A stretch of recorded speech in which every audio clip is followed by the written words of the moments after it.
They make it look at Hyatet itself 1,000 times and call it containment. The bright room hums with machines that hate shadows. Every lens takes a little of the creature and returns a lot of noise. It feels the noise like hands. It seeks the only corridor where light is thin and faces are absent. On the 5th step through the humming gate, the corridor folds into a screaming sky over a city of knives. It falls through smog that tastes like rust. Necromunda sprawls beneath, a world metal mountain range of hive spires punching the storm. The sound of its arrival is not thunder, but torn rebar, shredded banners, bolt shells cooking off in heat as air slams against adamantine. The pale thing, bent, elongated, winter pale, does not notice the flensing winds or the rime forming on its skin. It notices faces. A maintenance child in an upper girder dorm looks up, because everyone looks up when the sky tears. His sisters yank his chin down, but he's a fraction too late. The thing's silhouette fittings into the grey like a glyph. He does not scream. He simply stops living where he stands, and the pale thing is there in the next breath, not so much moving as inhabiting the distance. Hands like hooks, jaw like a trapdoor. It is fast in the way that makes other fast things meaningless. A mag tram conductor sees only the rippling reflection in a cracked Auspex plate. She turns the plate with a prayer to the Forge Lord, an old habit for avoiding machine spirit's anger. The habit saves her. The pale thing smashes through the tram roof 3 cars back and keeps going, drawn past her by a dozen accidental gazes echoing down ferroglass. The planetary voxnets chatter, rising to coordinated panic, then to Imperial Navy diction that shaves the panic down.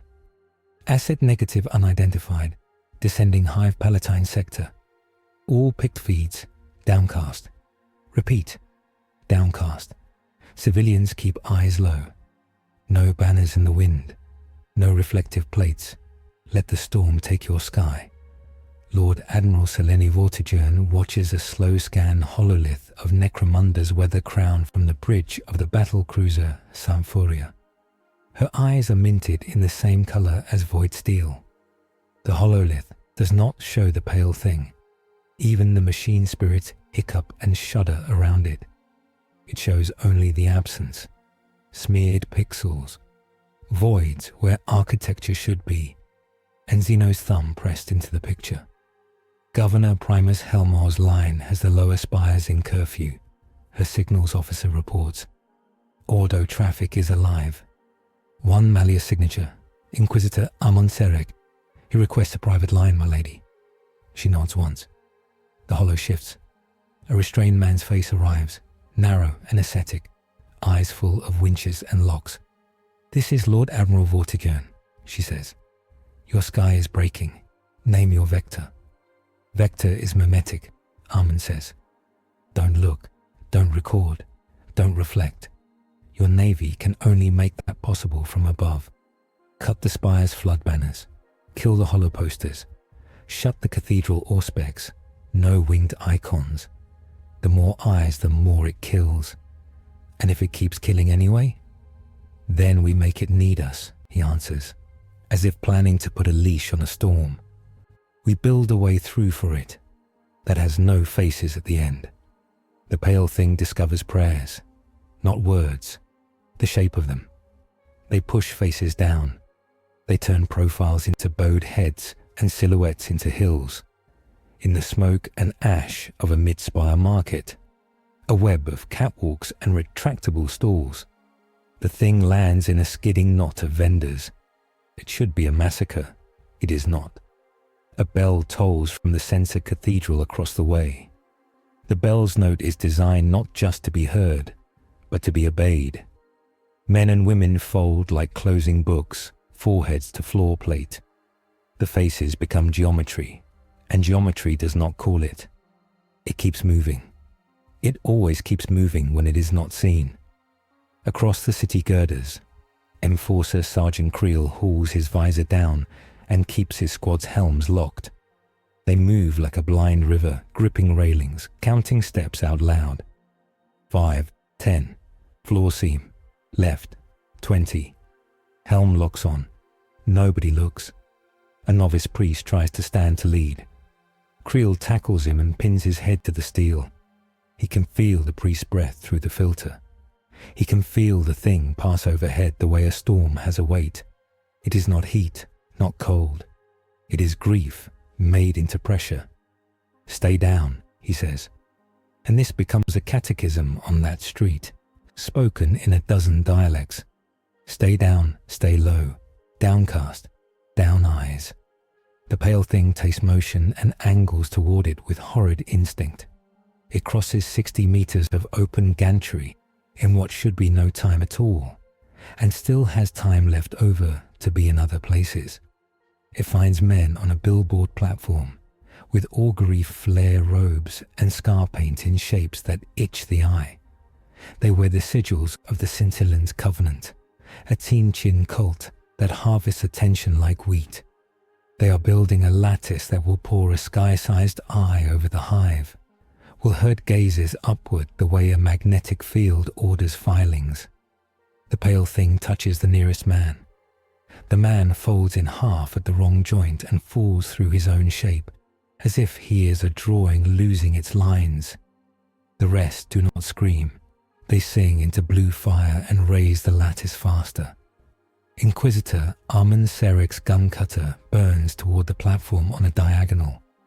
His pilot wears a rosary of steel numbers. Armand stands in the plunge bay, his storm coat whipped around him, a null mask clipped to his belt. A data slate burning machine cant at his palm. He cannot see the thing clearly. He sees what it does. He sees decoys of motion where it shouldn't be, and blood where no one is. I need that lattice down, he says into Vox. Admiral? On it, Vortigern returns. Saint Furia, don't blink. Macro batteries, tight grid, sanctified rounds. Target coordinates. Civilians? Less than with what they're building, she says. Firing. In the sky above the hive, macro batteries answer a cathedral's bell. The recoil walks the Saint Furia back a centimeter in the void. The rounds arrive with Santual in their grooves and prayers etched in their copper tracery. They do not explode so much as unmake. The lattice stutters, then shears like a spiderweb touched by flame. The pale thing stands atop the last intact spar and watches the eye that was not finished tilt and leak back into the storm. It cannot understand relief. It can do something that looks like it. It uses the spar as a spear and drives it into the sigil knot at the platform center. The blue fire flashes and goes black. Codex note. Macro ordnance pattern 9 theta. With liturgical engraving reduces warp lattice coherency by 47% in a 0.6 second window, enabling ground assets to terminate ritual nodes with brute kinetics. The first major feat buys a minute. Everywhere else looks like work. Underhive. Mini Stormclarks unroll coarse cloth and tack it to altars, covering icons whose gaze might catch the thing's profile. A sister hospitaller, gaunt and unflinching, uses bandage cloth to tie blindfolds with practiced hands until a line of workers looks like a monastery of penitents. They are not penitent. They are terrified. They do exactly what terror tells them. None of them look up. Aken to keep winding down. The pale thing goes downward where it is quiet. It threads its way into the elevator bones of a subspire. There are reflections in oil puddles and sun glare in brass. It smashes them with hands, with head, with anything that breaks. It leaves a trail of ruined mirrors and twisted metal like a saint who hates illusions. Vortigern watches casualty maps bloom and close. She is not immune to the symbols. They live in her gut and make long patterns with regret. A comm bead ticks against her jaw. Her signals officer's voice is polished iron. Auspex shows zone-based compliance with downcast protocol. Helmar's house banners are down. Independent slum banners have been cut. Cathedral picked casters off. The thing is moving subterranean, milady. Shadow him, she says. But no eyes. Use heat and motion only. Give me a tunnel route with blank corridors and dead light. Inquisitor Serek. His voice returns like a rope tossed in a storm. Here, I have a relic hood from a silent order. Blanks in my retinue are en route. We can make him a path he does not mind. Your Admiral's batteries bought us time. My Sisters of Silence will buy us choice. On a lower level, Enforcer Sergeant Creel finds a group of scavenger boys arguing over whether to look. The argument is proud and stupid the way boy brawls are. He lets his vox carry his anger. You look and you die, and you make it kill everyone between you and where it is going. That is the math. This is not your underhive. This is the Emperor's hive. You will put your faces on the floor you steal from, and you will love it today. They put their faces down. One of them peeks after the squad leaves. The pale thing changes direction like an arrow changing prayer. It appears in the doorway, and the boy becomes an absence. There is no gore, no dramatic splash. There is a boy-shaped emptiness and the sound of metal apologizing. Creel hears that sound down the corridor and hits the deck with hate-burning speed, pressing his palms to the floor plate and swallowing a grief that has a taste like iron coins. Amun's gun cutter lands on a spillway. He disembarks with 2 acolytes and a thin, scarred woman in black plate that does not reflect light. She moves as if sound is a tax she cannot afford. Her presence is not absence, it is negation. She is a Sister of Silence, and the air does not like her. Lictor quiet, Amun says, not to her, but to the acolytes who are already flinching. You will feel sick around her. Feel it anyway. Set the hood ring there, and there. He points, nails the points with finger and gaze, draws a triangle of space that prayers cannot enter and faces do not occur to. When it arrives, do not look. That is obvious. Less obvious, do not name it. Do not think of it with a face. Our tongues make worlds, make no world for it to hunt. The sister turns the hood ring with fingers that are practice held. The hood hums like a far bell. The pale thing comes as if hauled by a chain, not because of command, but because the space in the ring is empty, in a way that feels like salvation. A corridor with no portraits. It steps inside. The sister's aura peels the world away. The thing shivers. Its mouth opens and does not close for a time. That could be hunger or could be awe. The city adjusts. It does not heal. It rearranges around a wound. Admiral Vortigern speaks to the hive like a general confessor. Spire Palatine Sector 12 is under the Saint's shadow. All banners remain furled. All pick plates stowed. If you must move, move with your chin to your breastbone. If you do not need to move, love the floor. The Emperor knows the shape of your headscarf. He does not need your face to know you are his. An engine seer. Prime complains in machine cant about the power grid starving. Vortigern nods and tells him she prefers starving grids to the deaths that Fulsome Light buys today. He hates the math and does it anyway. It is religion at that height. Across the hive, the Scintillant Covenant is not dead. Their lattice failed. Cults are trained to learn from failure like glass remembers pressure. They seed sign tokens and lashes of hex script through crowded alleys. They lift tiny icons with eyes that never blink and set them by water cisterns and food queues. They bait gazes like clever fishermen. The pale thing's path kinks and snaps toward them. It is not drawn by malice. It is drawn by the attention the cult harvests and channels, by bright little hooks slung into the public mind. Amun watches their pattern form like frost over a window. They are trying to use it, he says. They are making a choir and handing it a song with one word in it. Look, if they make enough mouths sing, It will be everywhere at once. It will kill until it kills the city. Your order has a counter? Vortigern asks.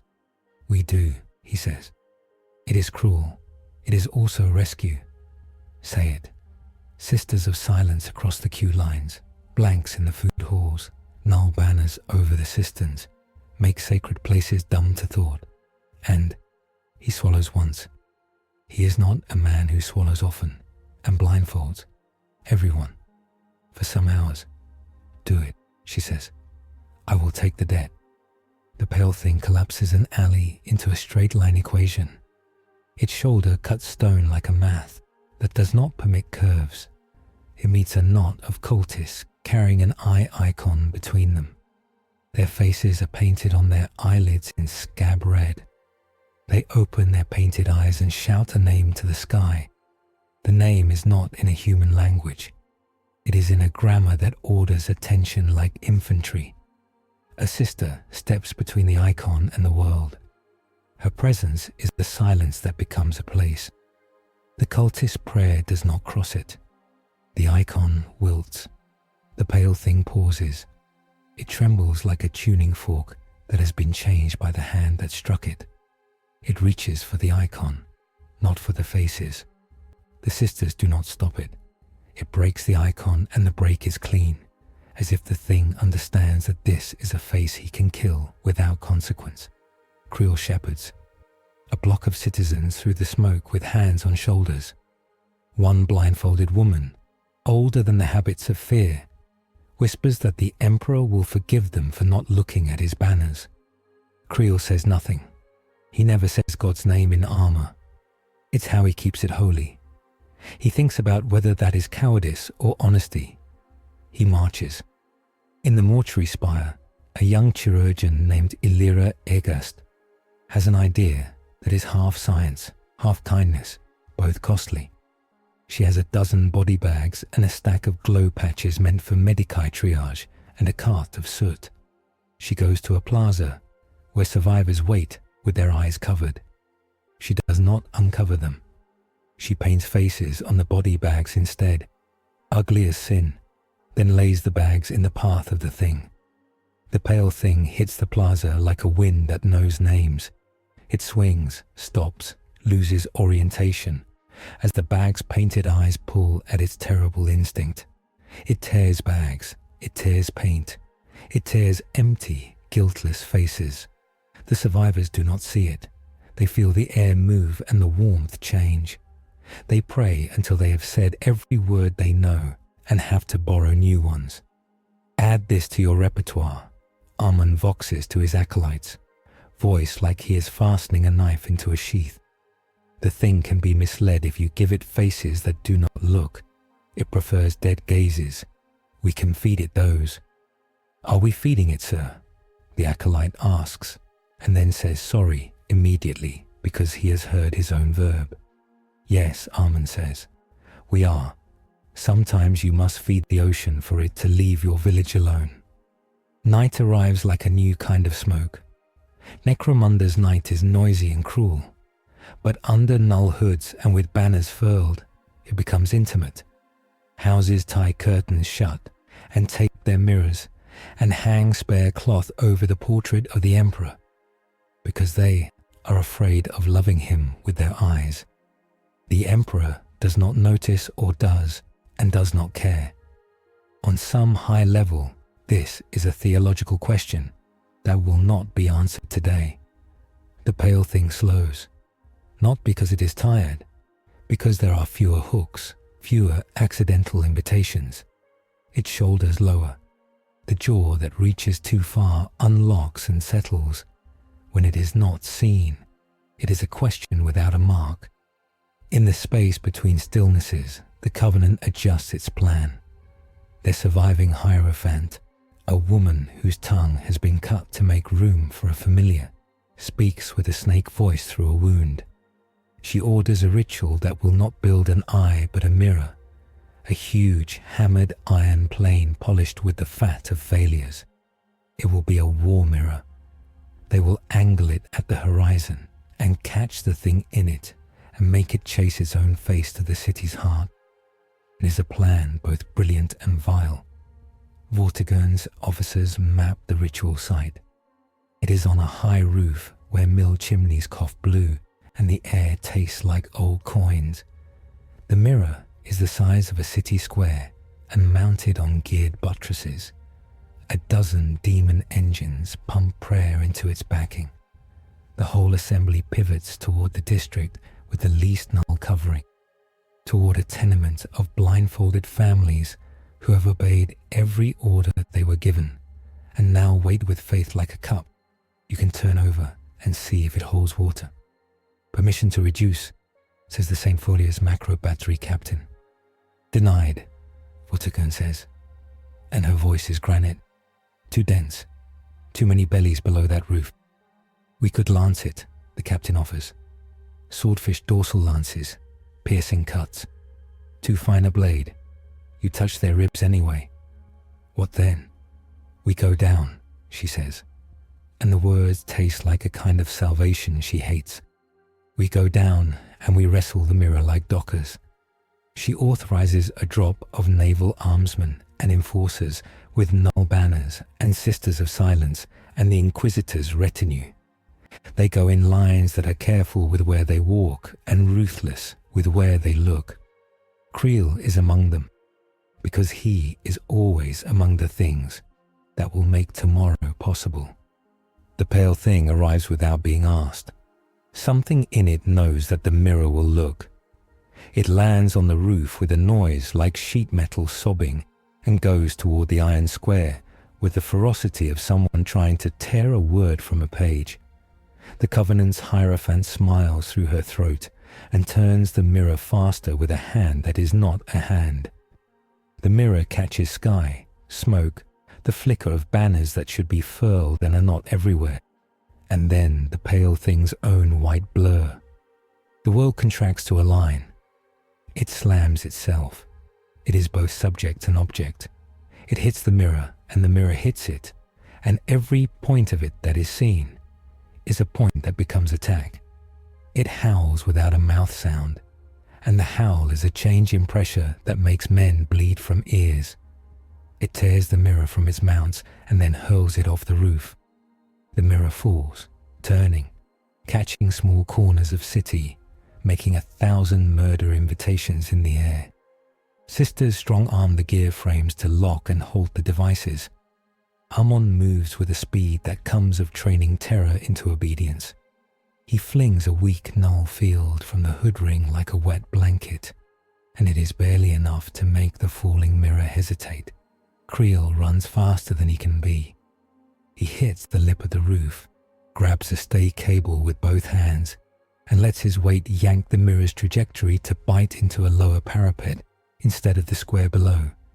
It shatters there. Soot and iron rain down like a bad harvest. The pale thing's hands are torn. The tears are not blood. They are almost light that looks like frost trying to be fire.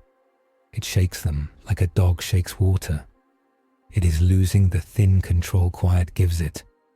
There are too many small reflections, too many little faces in curved sheet metal, too many eyes painted on the Covenant's robes. It begins to thrash. Down, Creel yells, and the order rolls through the squad like a cheer. Downcast, helm locks. A sister steps in front of a young armsman who has looked because he is young. She takes his gaze into her aura like a sin being smothered. He sags and vomits and does not look again. The pale thing crosses space so fast the mind cannot follow the path. It is at the young armsman and then past him, having killed something that looked at it that was not the boy, because the sister made a world where that could be true. Vortigern's voice threads the roofs and alleys on the command net. It is the voice of someone who puts judgment into sentences and hands it to others to carry. All units prioritize null coverage. Pull reflective tarp over any curve of steel. Astartes' assets are days away. We are the dam. Hold. Amon climbs the gear frames toward the Hierophant, because sometimes the fastest way to end a problem is to end the person who woke it. The Hierophant has a demon for a tongue and a gaze that looks like it is pretending to be sane. She tries to speak, and her words become hooks that tug at him.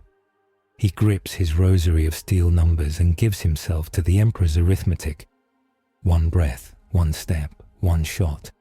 He fires a sanctified bolt into the tongue. The diamond dies like a popping bubble. The Covenant loses cohesion, like water loses shape without a bowl. The pale thing lunges. It is in his shadow. Amon does not look. He feels a message arrive between his shoulder blades that says, "I will kill you if you show me the thing you think is your face." He does not. He keeps his head down and makes his steps into prayers. On the street below, Illyra Egast and her body bags have become a doctrine. Volunteers paint faces on empty sacks, on smashed masks, on the blank sides of crates. They throw them in the street. They lure the pale thing away from living faces by feeding it false ones. A child works with serious care, painting a face with a tongue out. Illyra does not correct her. She grieves with a patience that makes her eyes old. By midnight, the mirror is scrap. The Covenant's prayer lines are severed. The city is not safe, but it is less endangered in the way that matters in war. The next hour exists. The pale thing sits in a null ring on a floodgate catwalk, like a man sits in a train car that is going somewhere he cannot name. It rocks. Its jaw is slack. It does not make sound. Amon stands with his back to it, near enough to bleed if he breathes wrong. "You can't keep it," Vortigern says over the private net. "You can't cage it. It doesn't live in cages." "No," Amon says. "I can ask it to go where it will be least lethal, and if we are careful, I can ask it to be where it will be most useful when the worst thing comes." "What worst thing?" she asks, and the storm answers, because narratively the storm always answers, because it is the place where worse things live. The storm brightens from within. The sky over the eastern spires opens like a wound the size of belief. Something not a ship comes through, a shape made of choices someone should not have made. It is a black ark of the Covenant's patron, a war shrine called the Ocular Crown. Its hull is lenses and its keel is a pupil. It does not need torpedoes. It needs attention, and it can buy that on this world for cheap. "Macro batteries," Vortigern says, calm as knives cooling. "Ready sanctified shot. Bring the Saint Furia about. Get me every barge with a deck gun. We are now at war in the oldest sense. Defend the faces." Amon turns slightly, enough to see the Ocular Crown in the corner of his vision, without falling into its demands, and feels the pale thing rise at his back like a stored scream given permission. It wants to go up. It wants to kill whatever makes so many eyes happen at once, and this is the closest thing to purpose it has ever had. "We will make it the vector," Amon says to Vortigern. "We will cut a corridor for it from this gate to that wound, and pray it can be pointed. We will blind it to the people and show it only the enemy." "Acceptable," Vortigern says. "I will pay in ships." "Pay less," Amon says. "Deploy sisters ahead. They will cut the world down to a line." Creel hears the word war and feels the weight of it in his boots. He checks his men. He blindfolds the one who is shaking and then blindfolds himself so the boy can hear he is not alone. He ties the knot with hands that have tied men to posts for lashing. He whispers a patrolman's psalm that has no theology in it, only rules. Left foot, right foot. Safe floor, safe wall. Keep your mouth shut except for orders and prayers. Learn which is which. Illyra Egast helps old men downstairs with eyes closed, laughing at herself for laughing in such a night, because laughter guides hands better than sobbing. She tapes paper over another portrait because the Emperor, if he is God, will forgive this ritual error in favor of the greater ritual of not making children die. The pale thing stands. It steps into the null ring and the ring moves with it. A dozen sisters form the line that makes a corridor from lower gate to higher air, a moving slice of world where attention cannot keep its footing. The thing goes up through their shadow. They do not look at it. They do not think it into a shape. They do their best to be an unworld. Inquisitor Armon walks with his head down and his hand on the relic hood, feeding Null like a man pours water into a trench to hold a fire back. Admiral Vortigern steers the Saint Furia into a killing arc, knowing her half chance and her duty's shape. The ocular crown turns to present its pupil, and the high fairy lights begin to respond. Thousands of dead billboards waking up like zombies, caught by the ship's hymn to watching. Punch them, Vortigern says. Punch them with numbers. The Saint Furia fires into a lens array the size of ancestral debt. The shells write algebra in the air. The black arc drinks that algebra and turns some of it away with equations made of demon argument. It bleeds light. It hems the sky with flicker. The pale thing leaps off a promontory, catches a hanging cable, and turns its momentum into a climb so fast it looks like time stuttering. It hates that skyship at once, not because it is a ship, but because it is a face that wants to be looked at. It wants to kill the need to look. That is as close to motive as the thing gets.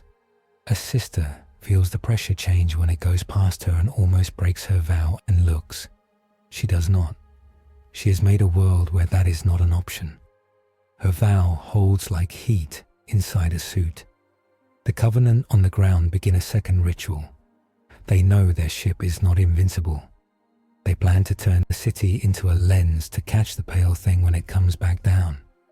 They hammer eye nails into doorposts and sing into puddles until reflections listen. Armon sees their positions on a scattering of low-resolution returns that dance around the thing like frightened birds. He signals Creel. Sergeant, for every icon, a bag. For every puddle, soot. For every hungry mirror, throw a tarp. On it, Creel says. And his squad becomes not soldiers, but sweepers, janitors of the soul, erasers. It is a proud work with low glamour, the kind that saves more lives than a good speech. The pale thing rolls over the last parapet and into air that is thin as currency. It reaches the altitude where men in armor forgot how to breathe. It stretches, a tendon that never learned to stop. The ocular crown turns as if it has always known him. It offers a polished hull 5 screens wide. If it could smile, it would. The pale thing does not. It strikes. There is no artistry. There is insistence. Its hands go into meters of demon-slick glass. The arch tries to show it itself to confuse it. It bites the arc. It chews. Things that should not be chewed come apart with the sounds that should be reserved for the end of the world. And this is only the end of a ship. Vortigern watches through a lens that is not a lens and makes a choice. Hold fire until it clears, she says, though her gunnery crews want to baptize the ark with shells while it bleeds. She keeps them honest. She pays the price in time. On the roof below, the Covenant's Hierophantless choir finishes a line of text, and the puddles answer like mouths returning mail. A row of faces pop up in black water, and the pale thing's path buckles toward 100 small holes all at once. It will come down poorly. The city will suffer like a family. Null banners, Amon calls. Over the street runoff, sisters extend. They do not extend. They are not elastic. They move, and so does the world. They cover the puddles with their presence and deny the reflections' names. Creel throws his coat over a gutter and then another. Illyra's volunteers smear soot in a frenzy that has theology in the wrists. The pale thing tears a bay from the ocular crown. It throws the bay down like a coin into a cup. The cup is the hive. The coin hits a factory roof and goes through, and makes a hole 100 men. will later be able to climb through, to steal good things and tell stories. Tonight, it is only a mouth. A cable whips free, and the pale thing rides it down a long arc, scraping anger into sparks, a comet with a jaw that will not close. It is headed for the street with the puddles and the sisters and the bags and the blind, and war is that sort of convergence more often than not. Saint Furia, Vortigern says, and there is iron in the syllables. Now, the macro shells go out like promises kept. They cross the arc of the thing falling. They smash into the arc's pupil so many times the starfield behind it goes away. The arc screams. Indeed, something screams through men who have watchers inside them, and the scream makes teeth ache 50 kilometers below. It slides back into its wound in the sky to be healed by worse hands than any that live on Necromunda. The hail of attention does not stop. The Covenant still has mouths. It still has puddles. It still has painted eyes and a dead leader's script. Armon makes a decision he will counter sin and call strategy in every report thereafter. He takes the relic hood and turns it outward. He makes a hollow silence in front of the falling thing, a cone of unworld for it to land in. He offers it shelter that looks like order. He prays that it will like that better than faces. The pale thing hits the null like a nail hit a prayer. It does not explode. It shudders. It compresses, then uncoils.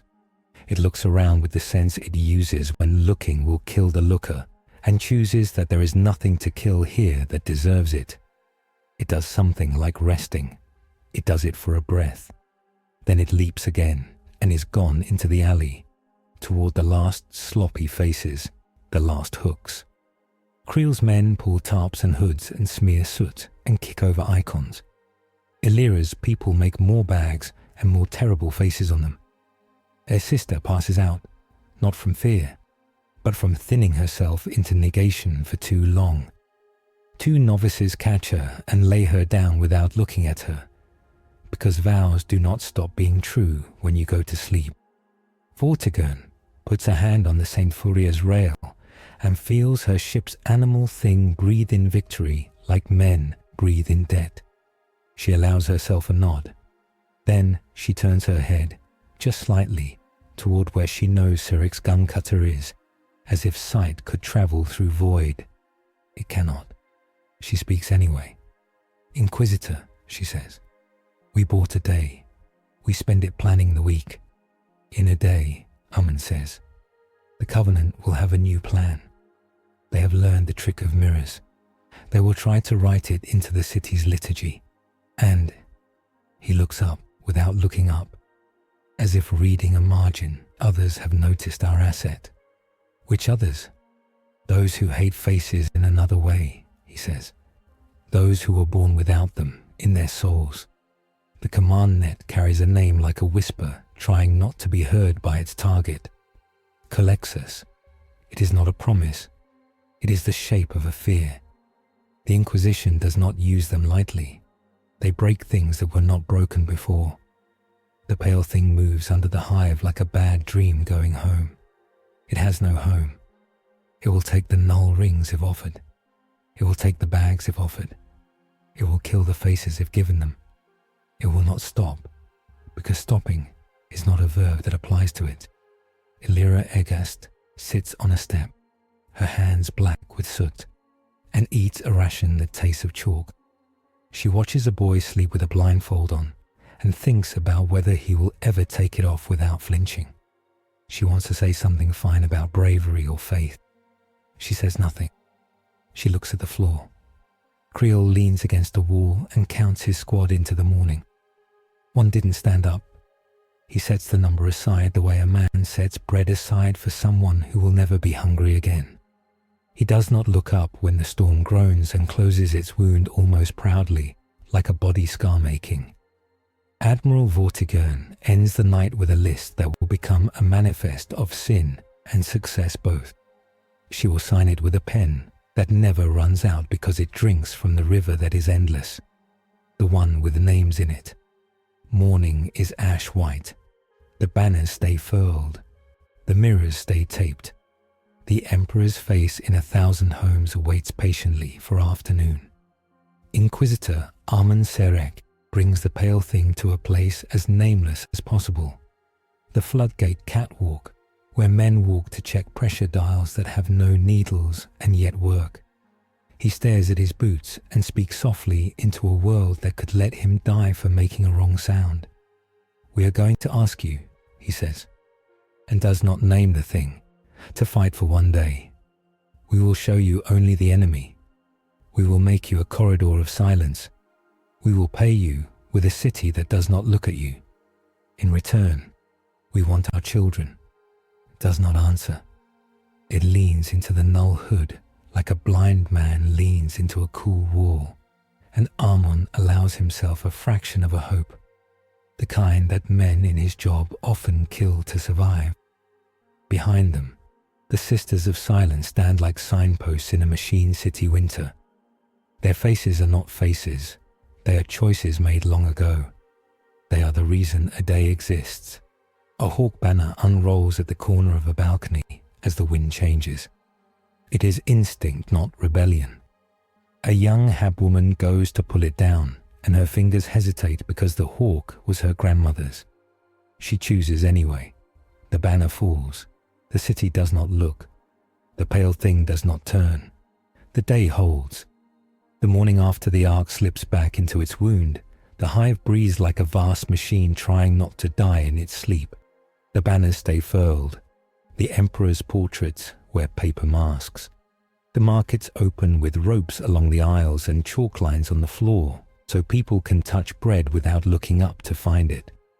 There are new prayers, brief and pragmatic. They all rhyme with not looking. Inquisitor Armon draws a corridor with string and meat hooks across a dry canal and tells the sisters to make silence there. Servo skulls drift above with faces nailed to their cheeks.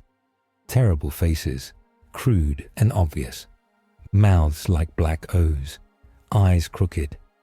The pale thing waits at the mouth of the corridor, slack-jawed as a snowfield. It sees the nailed-on masks and chooses that this is the killing it can do. It goes forward. The servo skulls retreat with the slow patience of good bait, leading it toward an old furnace mouth where the scintillant covenant keeps a choir. The choir is human. They are chained to iron with their chins tilted up. Their throats shine with oil and glyphs cut there, each letter a hook for attention. Their song is a constant imperative. See, see, see. The sound folds the air into a hinge. It is meant to swing the city's necks. Armon does not cut the chains. He gives orders that wound by degrees, the way medicine does. He sets up null banners like barricades between the choir and the alleys. He lets the servo skulls dip near enough to feed the pale thing the painted faces, as if it were a starving dog and the faces were skinned sheep. It stays on them. It follows them into the furnace mouth like a tide into a cave. The sisters step in close and fuzz the edges of the world until the choir's voices trip over nothing and fall flat. The pale thing meets the first rank of chained throats and never lifts its head. It tears the floor, not the faces. The iron bites free. The song loses key. There is a moment when anyone watching would think. Now it turns on the chained men. It does not. It is in the habit of killing the stimulus. The choir is a stimulus shaped like bodies. The iron links glint. The thing annihilates links. The Hierophant who runs this den, a soft man with needles for hair, shouts orders in a language that like spirals. He points a mirror at the mouth. It is hand-sized, polished with days. The pale thing goes for it, claws sliding in iron like thought in a rut. Armon shoots the mirror rather than the man. Creel drags 2 choirmen behind a null banner, where they can cry without creating murder. Illyra cuts the rest free with a Medica saw that has seen more bone than chain. They get the choir out with every face covered in the ash of the furnace and the offal of their work. They send them away hand to shoulder, no eyes up. The Covenant's men die ugly deaths, not because anyone is cruel, but because the fight is not long and ends on ladders and welded platforms, and gravity is more remorseless than any creed. The pale thing stands in the furnace light, with its hands buried wrist deep in a wall, like it has tried to reach through to clean the other side. It does not breathe. It does not blink. It has no habit for either. A sister passes within a meter, and the air around both of them twists, as if it has made a mistake and now refuses to admit it. The thing does not strike her. She does not think a thought with a face in it. Creative, Vortigern says over Vox, watching the heat bloom from orbit and the disappearance of enemy hymn nodes across the grid. Control collateral. Be proud for 5 seconds, Sarek. Then find the next knot. I will be proud for 3, Armand says dry, and taps his rosary of numbers. Next knot is a stanchion hub at Foundry Tier. Mirror Foundry, not weapons. They pour lens blanks there. If we poison the batch with grit, their sigils will have nothing to live in. Do it with care, she says. The Foundry feeds city lamps and saints' glass. I do not want to be the Lord Admiral who makes a shrine blind for a decade. I have care as a hobby, Armand says, and there is almost a smile in it. The kind men in his work cut themselves for after. Codex note. Control decoy arrays. Suborn servo skulls with non-reflective lacquer masks. Absorb attention-seeking hymns. And Revector SCP-096. S-attack drive away from civilians with a 62% reduction in incidental casualties within null banner coverage. They move. The city cooperates like a mule made to understand that living is easier than resisting with a broken back. Enforcers post chalk signs at knee level. Confessors teach a one-verse prayer with no icon in it. The sisters become walking blind alleys. The pale thing follows the moving knot faces, breaks the moving mirrors, eats the reflections like a land animal, eats a flood by building a dam and then letting water be water somewhere else. They reach the Foundry Tier by noon. Heat lives here like a landlord. Baths of molten glass roar in their pits, stirred by rod and rune. The Covenant has taken half the staff hostage with praise and half with knives. They force apprentices to polish lens wafers with sleeve and breath. They hang a portrait of an eye the size of a cart above the pit. They make the Foundry into a throat. Creel's squad splits into 2 lines, tapping rails in rhythm so the men down the line know where shoulders are. Illyra's volunteers pass out soot sacks and painted bag decoys. Armon and his acolytes strip the altar of its icons and break them not with disdain, but with the care a surgeon uses around a tumor. Cut the blood, keep the flesh. The pale thing enters the tier and stops. Its head tilts without eyes to tilt. The heat buffets it. The air above the glass pits is a wavering face made of everything, trying to be something. It twitches, almost launches at the air, then checks itself as a sister's aura deforms the wave into a flat, unthing. The Covenant's overseer, a woman whose pupils are tattooed over her eyelids, flips a lever. Polished plates run along the walkway like notches on a spine, exposing more reflective surface. She shouts to men whose hands are tied to rods. Breathe, shine, make it see. They breathe. Breath fogs glass. The fog thins. The pale thing snarls soundlessly, not at them, but at the surfaces. Armand throws a bucket of grit into the nearest pit.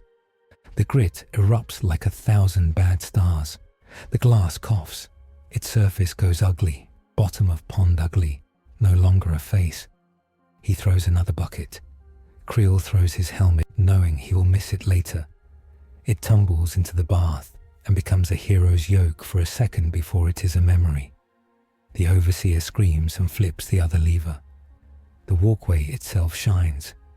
The pale thing charges, hits the walkway, and the walkway blisters under it. Heat splits metal, not the thing. It reaches the lever and shears it off with fingers.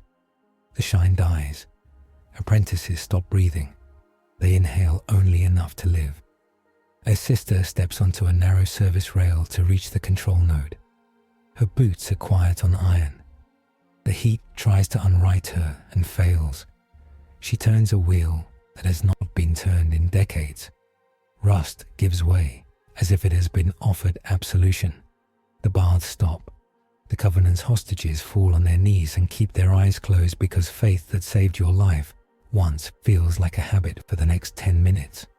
Armand spots a secondary mirror crane gliding into position. Operator masked, body language smug. He draws and fires a sanctified bolt without looking directly. The crane's cable snaps.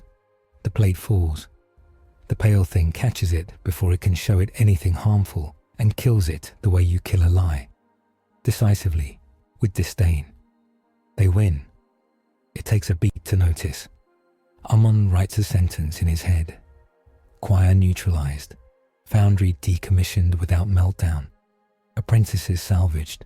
Collateral concentrated on heretics. Assets stable within null corridor. He does not write it on paper yet. Reports are funerals. He only files them when the dead are ready.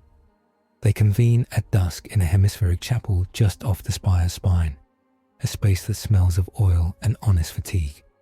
There is no altar. They have covered it with canvas for the day. Vortigern attends by hollow. Her image is man-sized and clear enough to cast a shadow on the wall. A Helmar steward is present in person, armoured in etiquette and carapace, both polished. A grey-robed confessor of the Martyr's Order stands near the door, hands on a rosary with beads like small grenades. A sister of silence stands as witness, unmoving, the silence around her as factual as gravity. Armand opens the council with the cold litany of results. He lists districts saved from attention nets. He lists the number of blindfolds issued and the rate of compliance by block. He lists the children alive because of soot. He does not list the faces the pale thing killed, because that is not a number, it is a question. And tonight, the chapel is for answers. Praise where it is due, Vortigern says. Your methodology is sound. Your control is not illusory. I've seen illusions. This is a procedure with outcomes. But she lets the word sit like a knife on a table where men eat.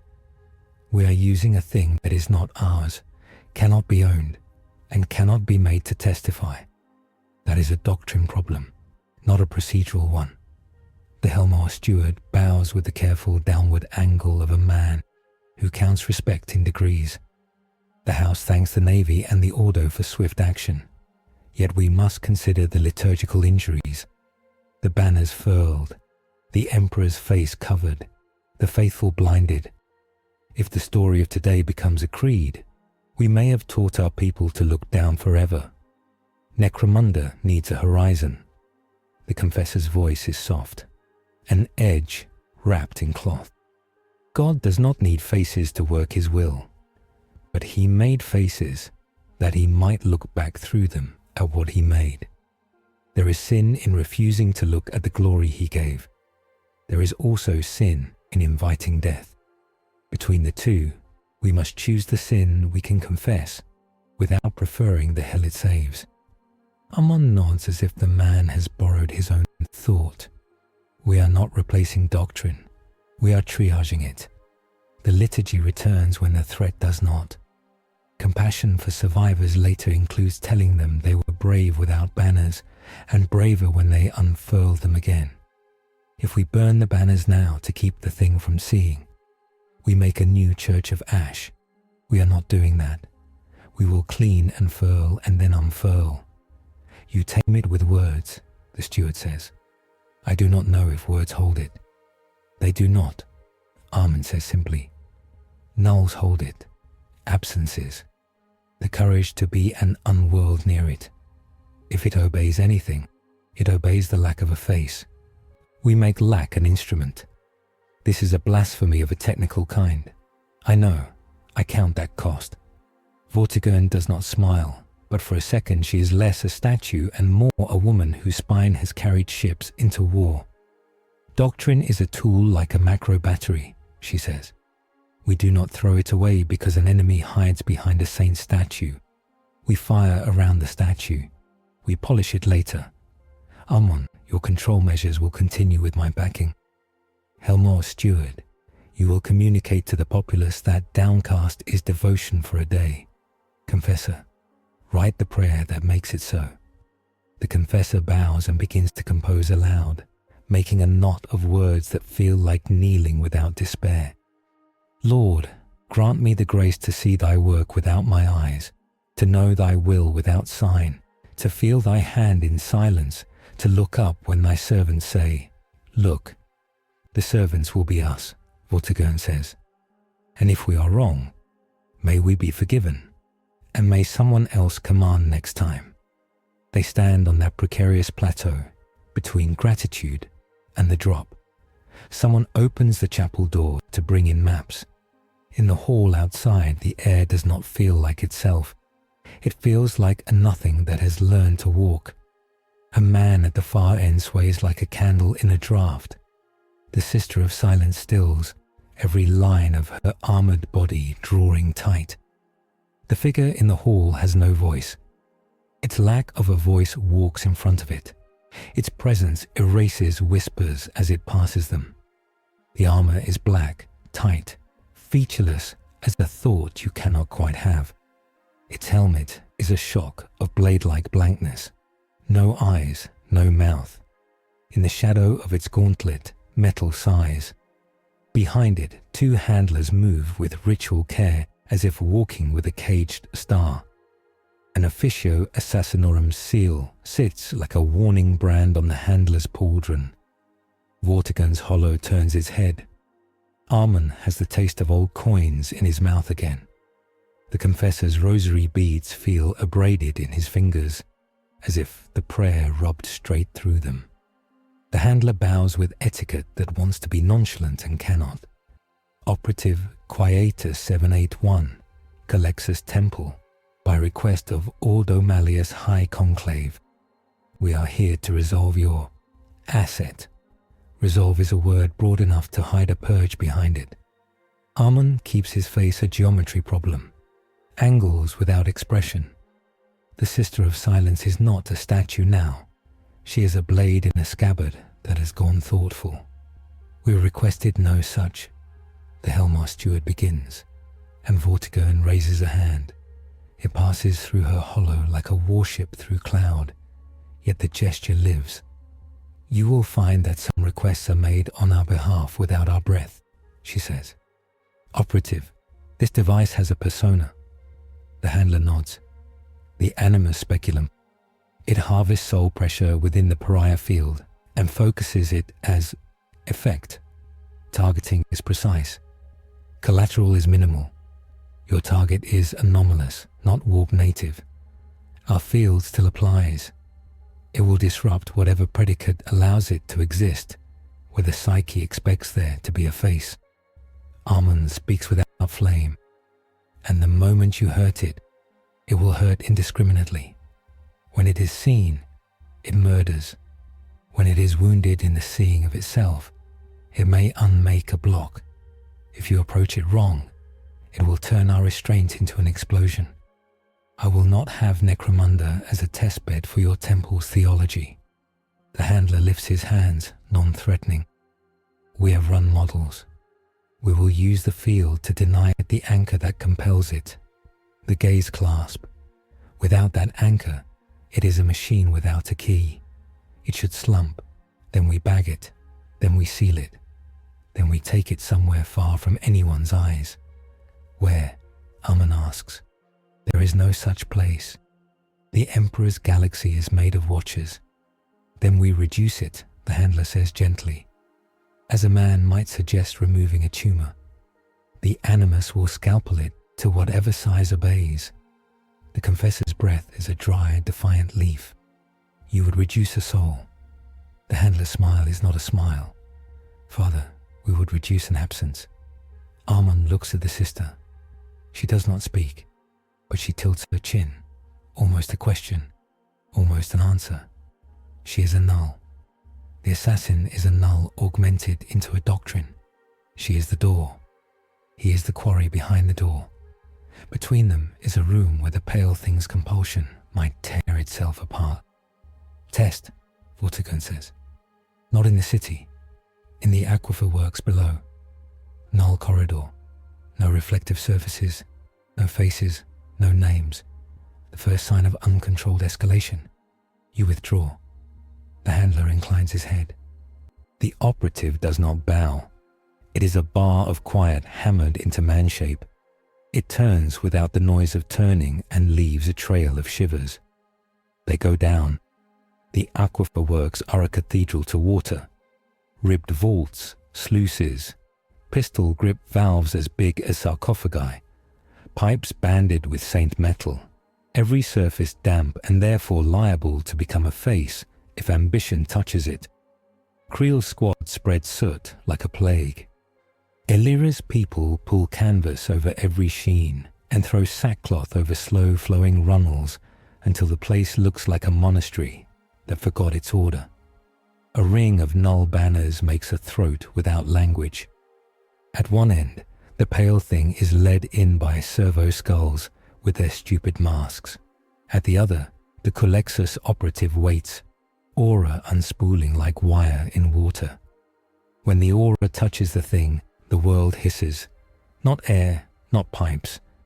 The line where the field meets whatever holds the pale thing together makes a sound like a word shaving itself away. The thing buckles. Its long limbs scrabble at nothing. It presses its face. No, the place where a face would be. Against the floor and smears not blood like frost across stone. The operative advances, aura deepening. The animus speculum on its gauntlet opens like a flower that hates light. The room bows down. Creel fights the urge to vomit up the idea of his mother. The sister steadies men with a negation that is gentler, the way cold can stave off fever. The pale thing tries to stand and fails. It does not rage. That is important. It does not know how to rage without a stimulus. Without a face, it is not at war. Armand watches with a mind like a blade suspended over parchment.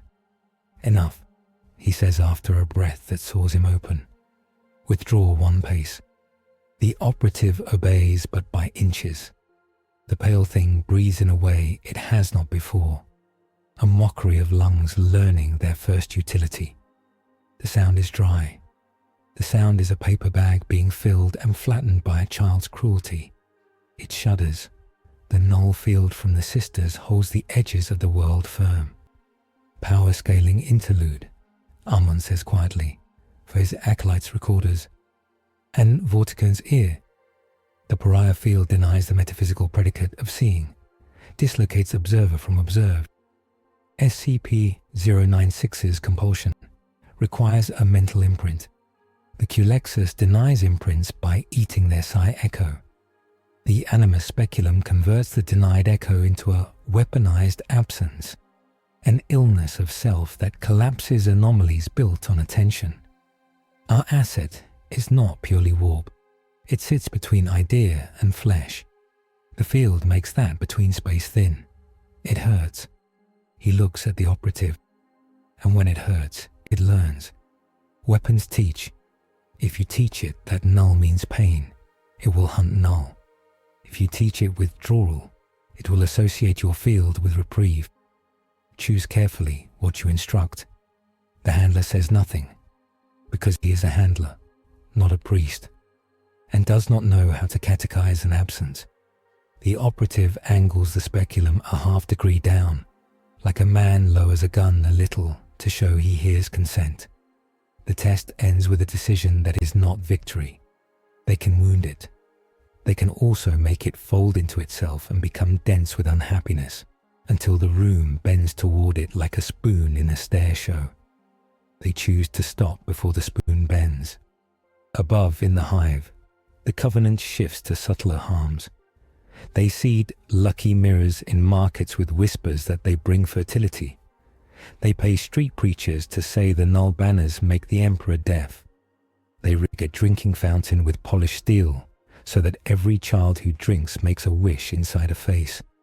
Illyra finds the fountain, rips the plate off with both hands, and throws it into a slag pile, breathing hard before she laughs at herself. That little edge of hysteria laugh that keeps people from crying out loud. Creel picks up a preacher by the back of his robe and sets him down facing the other way. "Preach in that direction," he says. The preacher sputters about rights and rights. Creel says, "Right now, our right is for your mouth to stop serving the enemy." War Council reconvenes and explodes quietly. The steward argues from law. The confessor argues from eternity. Ammon argues from math and sin, both in the same sentences. Vortigern is the wall the arguments bounce off until they become orders. "The Assassinorum will not resolve the asset within the hive," she says at last. "You will serve as a needle to thread it through our lines when we need a spear. If you act independently without my word or the Inquisitor's sanction, I will treat your temple's authority as a hostile battery and open fire. Do you understand me? You are a tool. I am the hand." The handler blanches because piety does not teach a civilian to withstand Navy diction. The operative shifts its weight, an avalanche rearranging stone inside a mountain. "Noted," the handler says. The operative inclines its blank helm a fraction. It has no face and thus no expression. Still, the room hears a scent. Ammon meets the confessor after, in the chapel's side aisle, where candles gutter under canvas. There is debate here, not orders, and it moves slower, heavy with the luxury of being thoughtful. "You have taught the people an obedience that looks like fear," the confessor says. "What do we teach them next so the first lesson does not become their creed?" "That they were courageous," Ammon says. "Not cowed. That downcast was not cowering, but the discipline of soldiers. That they made their faces into shields for their neighbors. That the Emperor's eyes are everywhere so theirs can rest. You want to absolve them. I want to put the knife down when the carving is done," Ammon says. "Doctrinally clean? Perhaps not, but I would rather clean doctrine tomorrow than blood today." "You would forgive a weapon," the confessor says. "And it is not accusation. It is curiosity. And use it again." "I forgive the citizens," Ammon says. "I do not forgive the weapon. I pay it. It earns its ration of silence." There is a tremor through the floor. It is not artillery. It is not macro. It is the industrial shudder of a moving city. The foundries shift load. The lifts take on weight. The Covenant's mimetic lines twitch like wires. Something is being repositioned. Vortigern's hollow brightens. "New anomaly," she says. "Not a ship. Ground vector. Serek, patched to my feed." The visual arrives like a bruise, a processional near the spire of notices, where thousands of parchment edicts hang like pale weeds. The Covenant has taken the edict spire and turned it into a theatre. They have layered every decree with script that suggests eye, that implies pupil, that makes even a child tracing a signature into a little mirror of attention. At the top, a priest of their order holds a relic that should not exist here, a shard of proscribed Xenos crystal. It bends sight. It is a lie folded to look like truth. "Word-bearer spore," Ammon says, recognizing the vulgar flourishes in the script. But the hand is human, a hybrid theology, clever. They will make the law itself into a gaze. Every time a man reads a ration card, he kills his block. Vortigern's mouth goes hard. "We cannot shoot a law." "No," Ammon says. "We must make a better one." In 10 minutes, the confessor writes a new decree and stamps it with Helmor's seal and Vortigern's authority, and a clause that gives his quill a hand tremor. It says, All citizens will keep their eyes down until the 10th toll of the evening bell, save those appointed to look. Those appointed to look will be the sisters, and a handful of Ordo acolytes under Null. Armon speaks the decree into the Vox. The steward spreads it like fire. Creel nails it up with practiced wrists. The Covenant's priests caper under their edict spire. They wave the Xenos shard. Children in line for bread flinch and almost raise their heads before discipline catches them. The pale thing stands 3 streets away in a duck's soft darkness. It has not read a decree. It has learned the shape of corridors. The sisters make one that goes through a market stall and around a meat hook and across a gutter and under an arch where the stone is pitted with faces only if you are ambitious. Today, ambition is dead in that arch.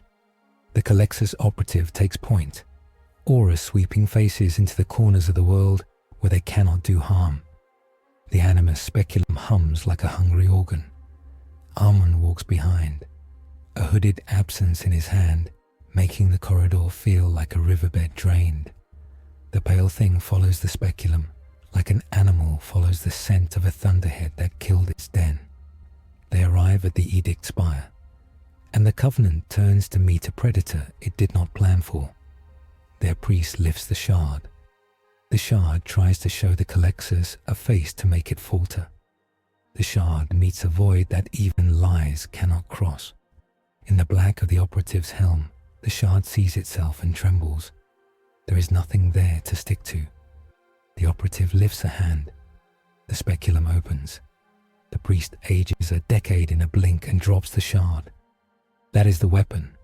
Not heat, not light, but the erosion of the something in you that keeps you in one place.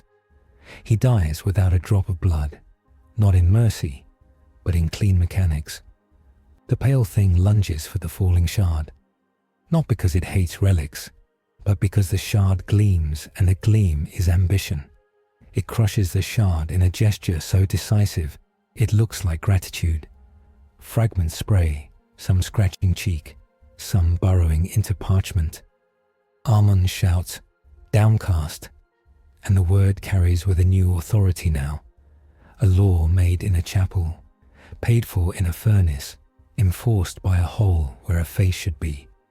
The sisters drag Null over the spire like a fisher's net over a pond. The Covenant's script loses nerve and becomes ink. Creel's men pull documents down, tear them, pile them in carts, and burn them with an ugly utilitarian fire that makes the air taste like formal law violated for the sake of moral law. The city does not look. The city counts heartbeats and waits for the 10th bell.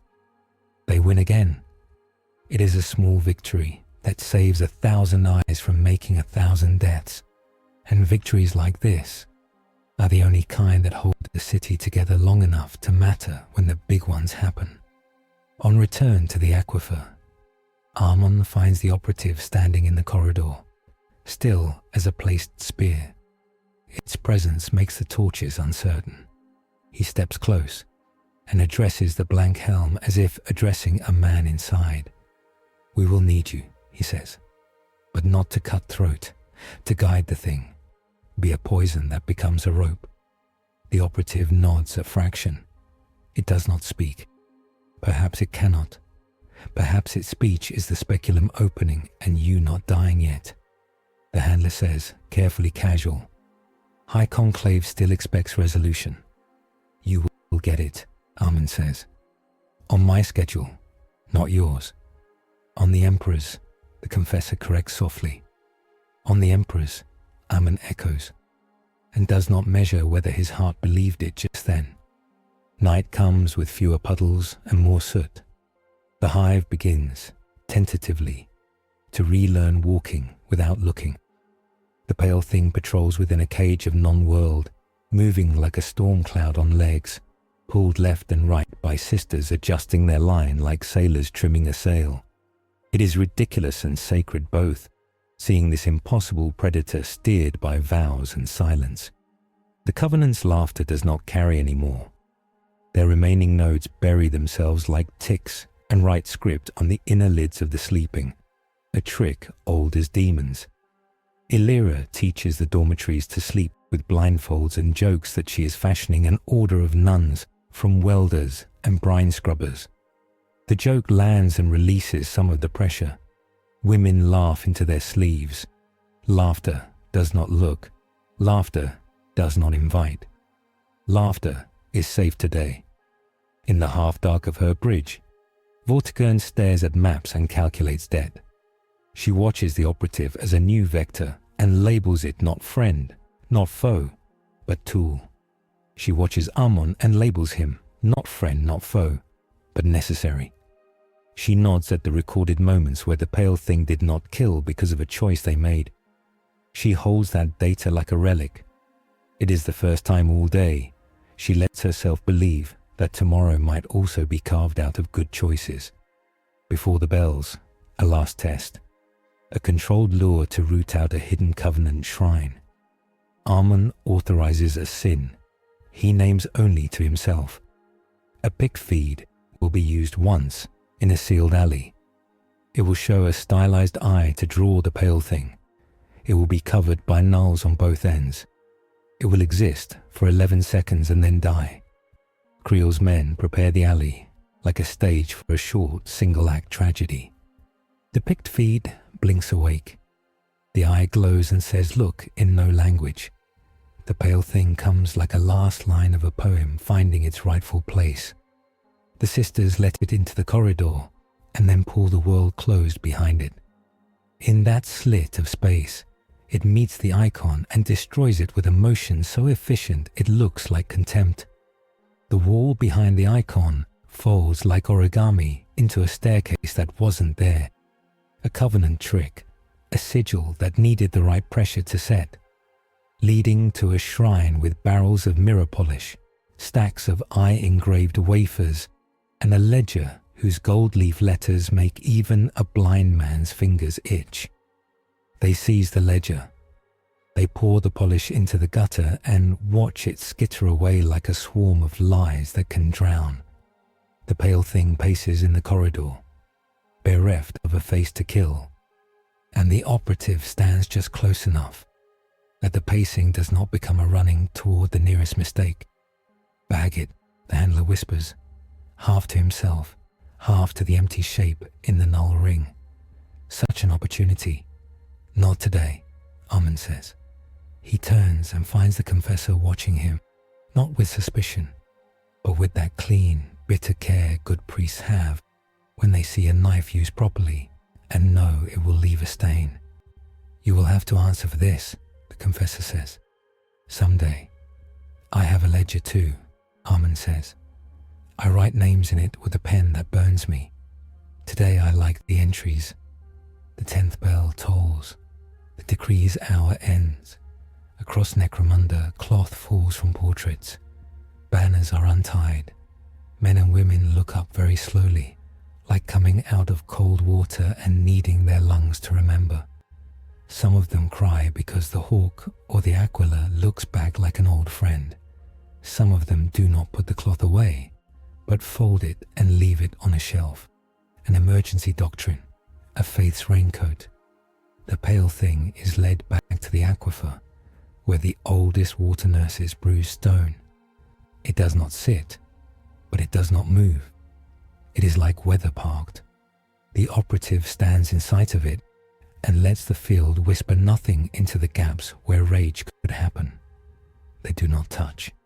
They instruct the room with presence. Amon sits on a pipe and eats a ration he cannot taste. Creel writes a list of his men and where they stand and circles one name to bring to a widow. Illyra binds a sister's blistered feet and hums a lullaby because she cannot stop mothering even the unmotherable. Above them, on a platform of command metal, Vortigern looks at a hololith of the hive, with coloured lines for corridors, null fields, bag swarms, soot crawls. She taps a sector 2 fingers thick. This is where they will push next, she says to herself more than to the room. Because if I were them, I would make law into laughter and laughter into looking. Find the jokers, cut their tongues, give them other jokes. A signal interrupts. Not Covenant. Imperial, high grade, dangerous as friendly fire. By order of the Conclave, it says, Operative Quietus is authorized for free action should the situation escalate beyond local control. Target designation, all anomalies including the Ordo's own. Vortigern's jaw tenses.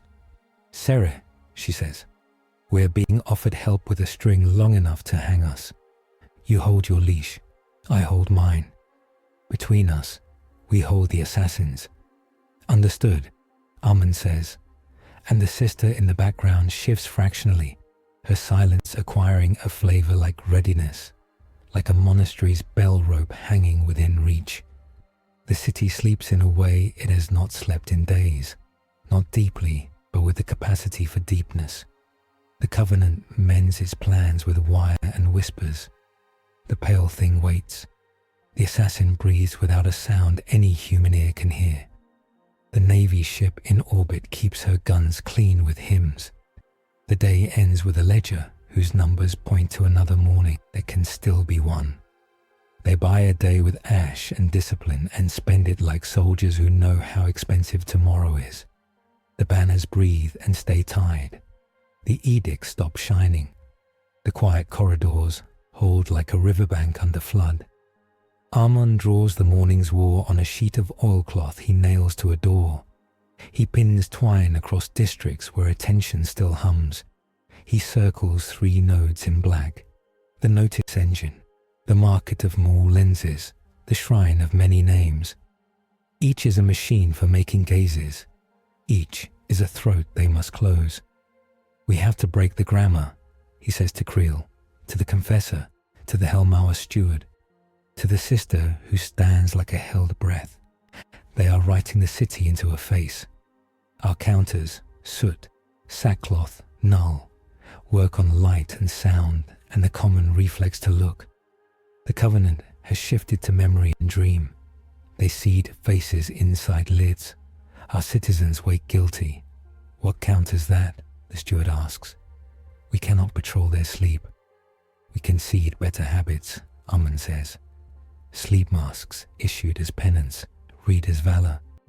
We can flood the notice halls with null and ink and make law tactile, not seen. We can intercept their lens market with grit, and we can hurt the head of the snake. Which head? Vortigern asks over hollow. A clean blade in air. Armand points at a sigil sketched in the corner. A curl of script like a question mark laughing. The scintillant Covenant's Primus survived. She is building a gaze loom under the notice engine.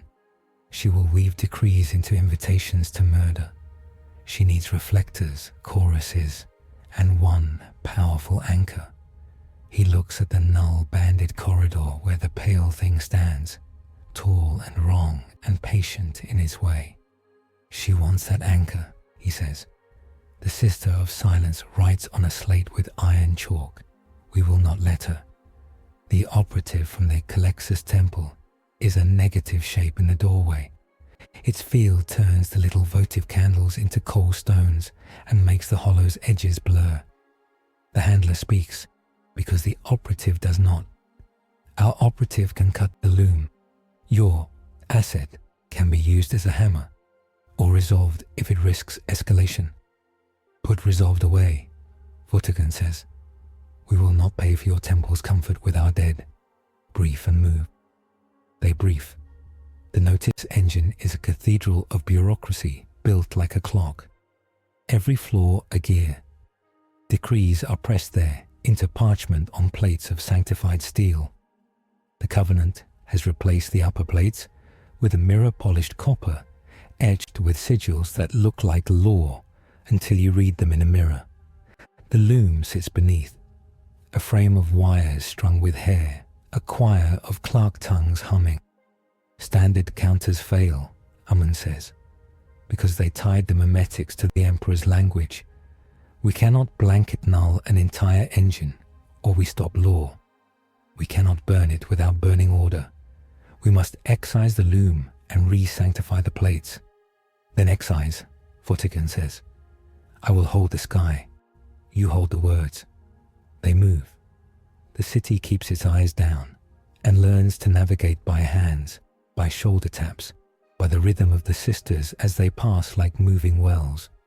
Creel's squad wears coarse cloth over their carapace and look like monks who forgot which god they serve.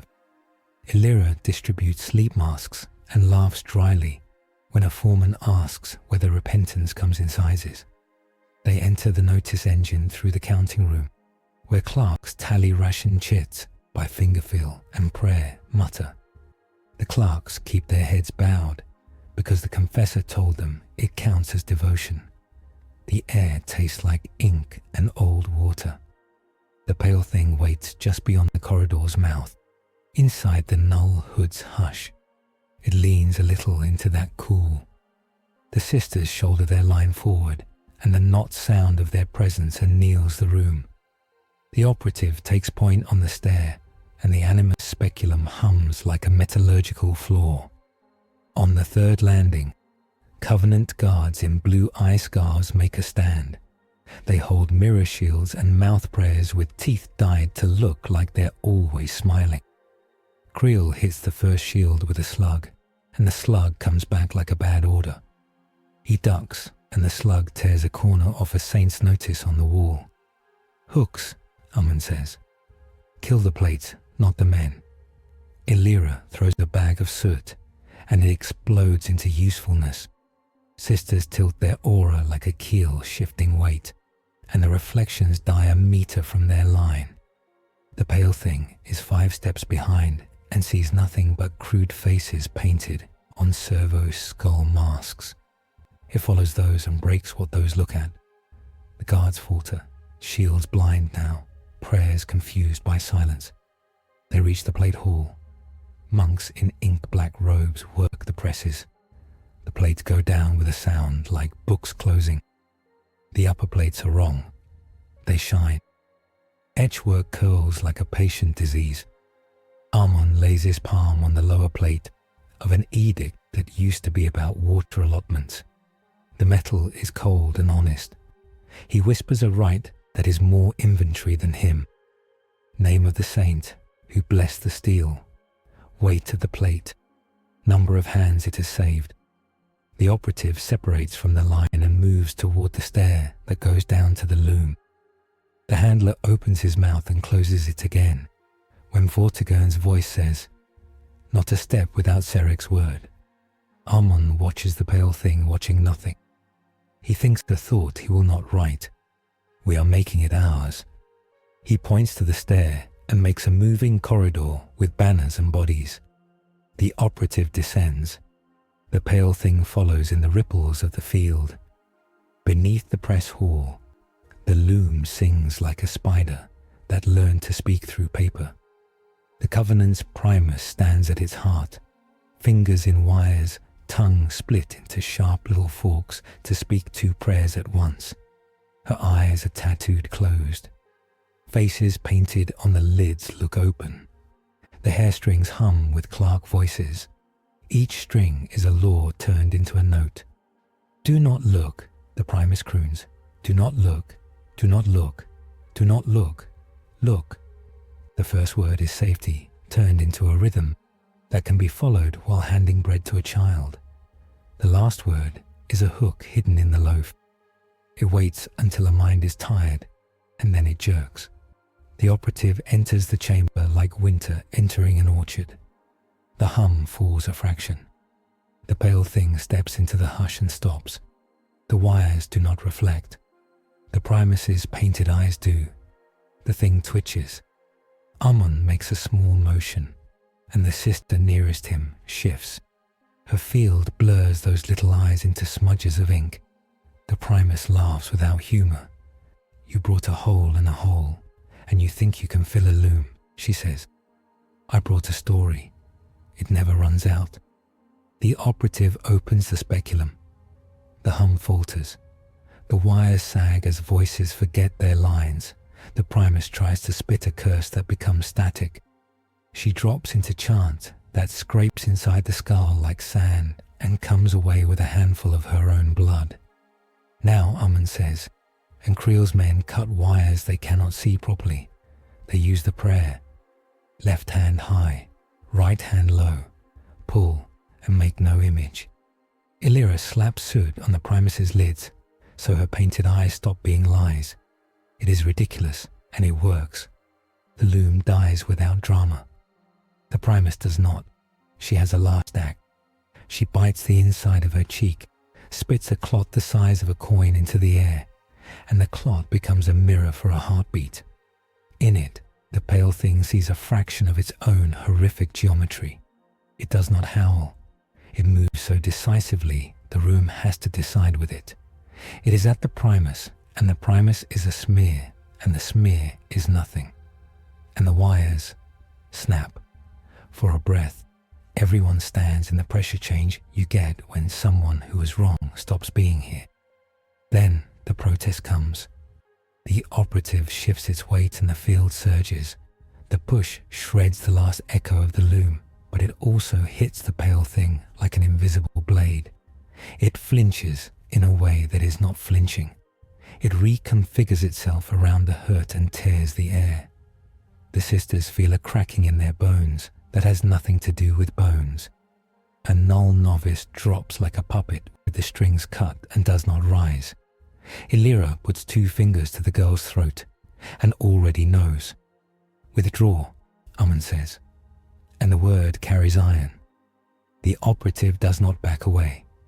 It advances with the speculum raised, calculating, professional, obedient to a mandate not given by this room.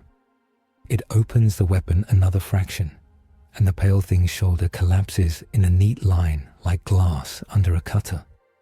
The wound does not bleed. It sheds frost that looks like ash. Under the skin is a hole that wants to be a face and is not allowed. The pale thing moves. It cannot be said to decide. It attacks the source of pain. It does not need to look. It tracks the absence like a man tracks smoke. It hits the operative and the contact is a failure of nouns, not impact, not heat, not slice. The operative flies into a column, and the column forgets it was a column. The handler screams a word that means stop, in a dozen campaign dialects, and in none of them matters. A sister throws herself sideways and spreads her field like a net for a second too long. The blow that should have taken the operative's helm comes into her presence and slows. It still catches him. The animus speculum skews. The blow carves a groove across the operative's chest plate, deep enough to make the steel remember being ore. The operative slumps and rises, unraveling and remaking in the same motion. A pariah standing in a storm that hates him. Amun steps into the path and does the arrogant thing that sometimes saves everyone. He gives an order to a storm. Here, he says, and tosses a mask on the floor in front of the pale thing. It is crude, painted on a sack, tied with twine. Kill this. The pale thing hits the sack with the full sincerity of its purpose. The force turns the mask into fibers, and the fibers into dust. It pauses, as if waiting for another truth it understands to be offered. Amun throws 3 more bags, Illyra 3 more, Creel 2, the sister nun, because ceremony keeps her alive. They feed it decoy faces until it stops tracking the animate absence, until the operative steps back a pace and another, until the room steadies. The duel ends with no death and several kinds of damage that do not show on skin. The operative stares. No, that word is wrong. Faces in the pale thing's direction without eyes. The pale thing angles its head at him like a wolf, learning which stones in the river are slippery. Codex note. Culexus pariah fields induce localized identity attrition in attention-bound entities. Animus speculum overexposure opens vacuum lesions, void burn channels, that resist conventional medicae closure and provoke the retaliatory target selection against the field source independent of visual stimuli. They carry the null novice up the stair with the care given to saints and babies. The confessor stands aside to make room for grief with form. He does not say the lines that belong at a grave. He says the ones that belong to a house when a chair will be empty at the table. Vortigern listens to the report with lips a harder line than regulation would advise. You made your point, she tells the handler. So did our asset. From here on, the operative keeps to my orders or stays behind the lines. I will not lose sisters to a demonstration. The handler's face folds into a politeness that cannot hide anger. Our mandate exists because I allow it, Vortigern says, and there is steel in her throat. Do not test the thickness of my patience. The operative is useful. The operative is not in charge. The operative inclines its blank helm. It understands a chain of command in a way its handler does not. Perhaps because it was made to be a link, not a hand. They reassemble in a dry cistern with clerestory windows that let in a cut of grey. The pale thing stands in the null corridor, with its new wound leaking cold. Where the void burn touches air, the moisture freezes into lace. Where it drips on steel, the steel hums as if remembering a song it hated. Armand sits with his back to a pillar and does not allow his head to meet the stone. He thinks about teaching.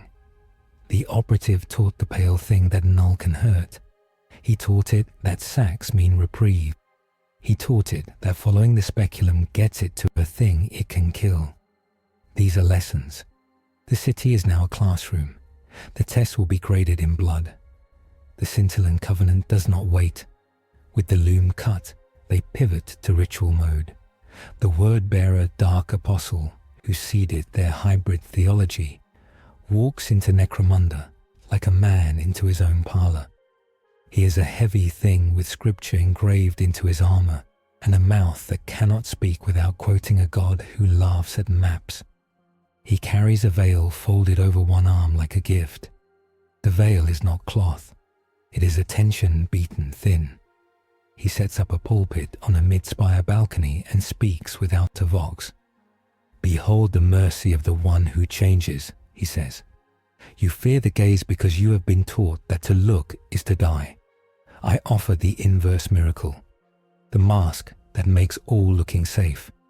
Place this veil upon the pale angel, and no eye will die again. All eyes will look and see only their own devotion. The steward of Helmar spits on the floor in a very precise way and requests a lance strike. Vortigern denies it because the balcony is attached to a nursery wing and she loves maps, but not that kind. Armand does not answer through a gun. He answers through a man. He walks onto the balcony with his hood in his hand and a sister at his side and says, Your mercy kills by the back door. You will turn our city into a church where every icon is your face and every prayer is a mirror. No, the apostle's smile is the curve of a hook. You fear doctrine that works. I fear doctrine that eats the poor, Armand says. You would make our children into choristers who sing their own gazes into a god's throat. He gestures, and the sisters draw their corridor tight. The pale thing arrives like a cold rumor made honest. It sees the veil the way it sees every face, as work. The apostle lifts the veil with both hands. The world behind the veil ripples. For a breath, the pale thing is calm. The thing at the center of it relaxes, because the veil offers a moment free of the hook that has pulled it since the day it learned there were faces. Temptation enters through gaps. It is tailored to it, perfect quiet. The veil whispers not words but the shape of a promise. You will never be looked at again if you consent to be a gate. It does not say, gate to what? It does not need to. Peace is peace in its grammar. The sister beside Armand sways. The operative shifts its stance. Armand sees the line between reprieve and leash and puts his voice into it like a wedge. This is slavery, he says low. He will make you a tool that kills with love. He will put you in every chapel and every screen. You will be everywhere and never yourself. He does not know if the thing can hear. He speaks anyway, because words sometimes write rails for events to run along. The pale thing steps forward and reaches for the veil. Amon whispers a name he never writes and throws a sack mask under its hand. The hand stops. The veil's edge brushes the void burn and burns away like tissue on a hot muzzle. It reveals a weave of sigils arrayed to catch and turn attention, to lace the city's eyes together into a net. The thing makes its refusal without declaration. It grabs the veil and tears. The rip is loud. It rips more than cloth. It rips agreements the apostle wrote with lies. He screams, not in pain, but in affront, and throws a hex that binds gazes to the nearest face. It ricochets off a sister's field and finds the worst target, a row of children at the nursery windows. Heads begin to rise. Creel moves before his thought catches up. He slams the shutters with his hands and takes splinters in his palms. He shouts a curse that turns into a psalm halfway through because he has learned to dress sin in better clothes in the middle of a crisis. The operative opens the speculum a hair, and the hex stutters. The sister's aura hoods the hallway. The children do not see. Amons does not say thank you. He adds the debt to a ledger. The apostle spreads his hands and calls a storm of flying mirrors from his choir's belts. They come like silver locusts. Illyra slaps soot into the air with both hands, and every mirror that touches the cloud loses itself. The pale thing snaps them out of the air as if catching moths. Its wound opens wider. The cold deepens. The apostle laughs, and his laughter is a sound designed to start riots in the soul. Vortigern does not lance him. She does something pettier and more effective. She orders the Saint Furia to burn the air above the balcony with vacuum. Pressure drops. The apostle's voice drops with it. His words become shapes only his God enjoys. The balcony's gilding bends. He takes a step back, rattled. Enough, he says, and his bodyguards raise shields that double as hymnal pages. This city clings to small mercies. I offer a larger one. Refuse it and be eaten by your own wish to be unseen. He leaves not because he is beaten, but because he has achieved his purpose, to teach the pale thing that there is a way to have peace that requires a cost the city cannot afford. They do the inventory of harm and find it survivable. The nursery is intact. The balcony is dented. The veil is ruined. The apostle is on another roof making law sick in a different way. The pale thing's wound has become a mouth of cold. When the wind passes through it, it rings like glass. Amon sits with the confessor and the sister in the chapel that no longer dares to display its altar. He asks a question priests do not like to answer, because the answer makes mediocre men brave and brave men tired. How do we sanctify what we are doing? He asks. We are building a habit of looking down, obeying a whole, and hating light. The confessor does not reach for an easy verse. We call it a fast, he says at last. A holy withholding, not forever, for a reason, for a season. We give it an end. What end? When the throne says so, the sister writes, chalk tapping. As if cued by that line, the chapel's air changes. It tightens.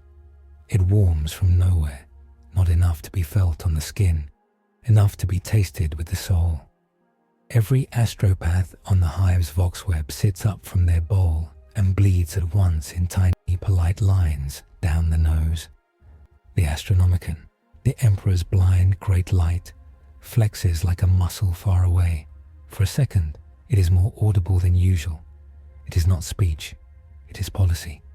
Mon knows the sound like a soldier knows a bugle. He stands, dizzy. The sister kneels because this is the only way she can show reverence without breaking her vow. Vortigern watches the halo on her hololith redraw itself, lines sharpening like a map coming into focus. A vox priest staggers into the chapel, eyes roll cloudy by the voice he carried. He says one sentence in 3 breaths and falls over. By writ of terror, he gasps. The anomaly must present itself for judgment. Reach the throne. The words settle like stones into a river, and the current divides around them. There is no shortcut. There is a mandate. They must take the pale thing off Necromunda and put it in front of the only authority they all accept. There is faith in that decision, and cowardice, and wisdom, and the war between those is as old as ships. The Helmar steward swallows twice and gets his voice to behave. We are a fortress of industry, he says, not a pilgrim barge. You are both, Vortigern replies. Today you are a launch cradle. I will pull a screen of voidcraft tight as a rosary. Serek, you will make a corridor of silence up a stair of sky. The operative's handler looks like a man who has been offered a promotion and are firing on the same line. Terror, he says softly, like a rumor. The conclave will be outranked, Vortigern says. As are we. Good. I am tired of being the most responsible adult in the room. They plan the extraction. Arguments spiral and cut themselves short. The market of small lenses sends an assassin with a mirror for a stomach. The sister breaks him like a cheap toy by standing too close. The Covenant seeds jokes that make men look up. Creel confiscates jokes like contraband and writes new ones that are just as funny and don't kill you. Alira sterilizes wounds that are holes into nothing with boiled cloth and prayer. Not because prayer kills vacuum, but because it steadies hands. Amon spends an hour alone with the pale thing and the operative in the aquifer. He does something he knows is absurd. He speaks to it again. You will go to a place where even I do not always look, he says. He sits there. He is the only face that can judge your not face. If he condemns you, we will know we were wrong to use you. If he sanctifies you, we will know we were right to risk this. If he does neither, we will still have the orders we need. The operative stands a pace away, and his field hums like a hateful lullaby. The pale thing tilts, listening to the spaces in the speech rather than the words. When Amon lifts a sack mask, it leans forward and presses a hand into it. It is less storm than weather you can predict for a moment. Above, Vortigern choreographs a ballet of ships. The Saint Furia takes high guard. 2 escort frigates, Mercy of Iron and Litany of Sparks, dock close to the hive's spire and offer a spine of light where a ship's spine should not be. Barge craft become beads on that spine. A combat transport, Black Candle, will carry the anomaly under a shroud of null and prayer and the kind of steel that has kissed martyrdom before. A confessional procession organizes itself by accident. Men with blindfolds and women with soot under their nails line the corridors and tilt their chins down as the sisters pass with the pale thing between. No one looks. Someone kneels and it becomes a contagion. Kneeling is not a doctrine today. It is a social compromise between fear and love. They reach the embarkation platform and the wind takes a liberty. It lifts a sheet. The sheet snaps and for a heartbeat the aquila flashes in the clear. A child gasps. A sister's field swells. The gasp becomes a cough and then a laugh and then a chant the confessor invented 5 hours ago to save tonight. Downcast is devotion until the bell. The bell will be on terror. The operative takes point on the gangway. The pale thing follows the speculum like a moth follows cold. Amon walks at its shoulder with the hood held up like a canopy. Creel's squad flanks them with guns pointed where guns cannot fix anything and hands open for when they can. A whisper snakes into the line. It smells like dusty mirrors. The laughing mirror arrives without body. A demon lie dressed in scraps of attention. It does not speak to Amon or the sister. It speaks to the place in the pale thing that wants quiet and offers a short path. It shows an image it knows will be sweet. A world without faces, a hive where everyone wears sackcloth forever and calls it devotion, a silence absolute enough to be home. It says, with gestures rather than grammar, choose me, and quiet will be yours in every breath. The pale thing's wound sings in a note that eats warmth. It steps toward the whisper's origin, which is everywhere you might look and therefore nowhere. The operative feels the shift through his field and opens the speculum of fraction. The demon scent recoils. The sister steps closer and writes nothing on the air, and that nothing is eloquent. The thing stops. It refuses the short path. It takes the corridor men made with suffering instead. The refusal costs. The wound deepens. The cold burn creeps up into its jaw. The corridor's warmth drops a degree, and men's breath fogs like winter in a ship. A crate of edicts on a trolley freezes and splits with a sound like a cry. Illyra curses and wraps it with bandage cloth for a reason that is more talisman than medicine. It steadies the hands that must hold the rope that steadies the cart. This is how you save a city in transit. They are 2 landings from the embarkation, when the word-bearer returns with an argument you cannot shoot. He chants a litany that makes children remember their first mirror. He writes a sigil on his tongue, and the sigil writes itself on 100 eyelids in 100 rooms. Headscarves slip. Blindfolds itch. A boy who has done everything right all day reaches up to scratch his nose and pulls his mask aside because he is 7. Creel sees it and moves. But distance does what it always does when you ask it for a favor. It refuses. The boy's eyes go up just as the corridor passes. The pale thing is not moving quickly. It becomes speed to answer the compulsion. It turns. It is there. The boy is not. The wall is scarred like someone erased a painting with grief. Creel runs 2 more steps and stops on his knees. He does not cry. His throat tightens around the word you say when you forget every other word. No. Armand stops and does not scream because screaming would make the corridor ragged. He sets the sack mask he is holding on the floor, very gently, as if he has to put one thing down before he can pick up another. He picks up despair. He carries it without letting it spill. He says into the vox with a voice that bruises, "Confessor, make a place for one child's name." The confessor does. He lights a candle he will not let himself see and says a prayer he hates. He hates it because it is for accidents. He likes the ones for victory better. He is a man. He is allowed this. The corridor steadies. They reach the black candle. The boarding is a freight operation with theology braided through it. Number of steps, number of banners, rhythm of boots. The pale thing enters the hold like a bad weather system entering a valley. The door closes. The operative stations himself outside the bulkhead, field like a sentry's wake. Her sister sits down and allows herself to shake now that shaking is a thing she can do without turning death loose. Vortigern calls the burn like a liturgy. Saint Furia, raise. Mercy of iron, left. Litany of sparks, right. Black candle, cradle your fire. Break atmosphere on my mark. Mark. They rise through smog and prayer, and the last of the Covenant's thrown words. Someone on a roof raises a mirror as a goodbye.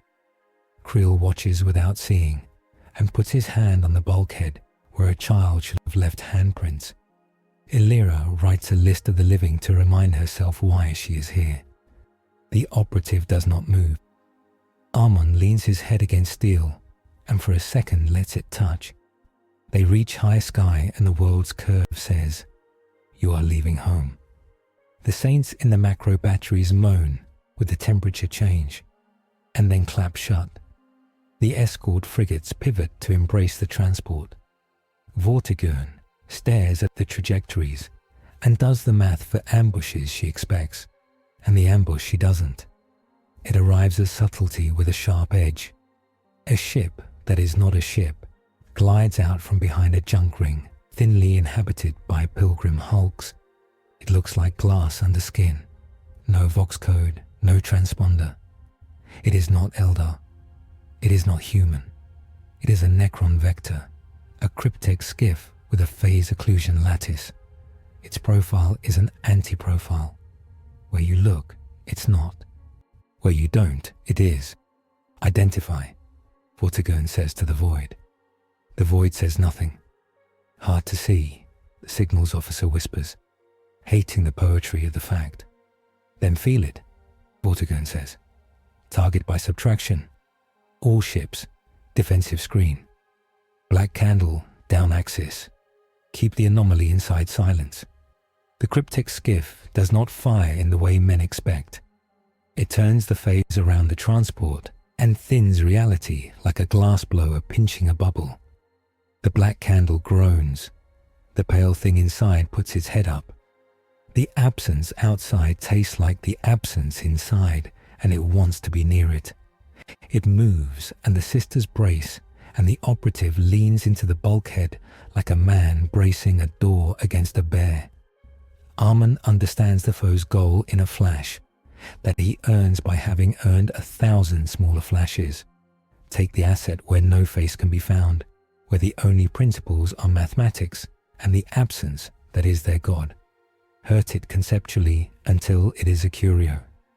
The cryptek wants a museum piece called A Broken Shy God. He does his job. He puts words around that thought for the people who must act. Necron cryptek with occlusion lattice, he says into Vortigern's ear, operating in a null of its own. Our null and theirs are not the same. Ours is mercy. Theirs is archive. If it wins, we lose the predicate we use to instruct the asset.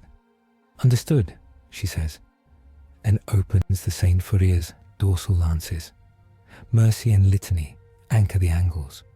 Break the skiff's lattice by forcing it to render itself.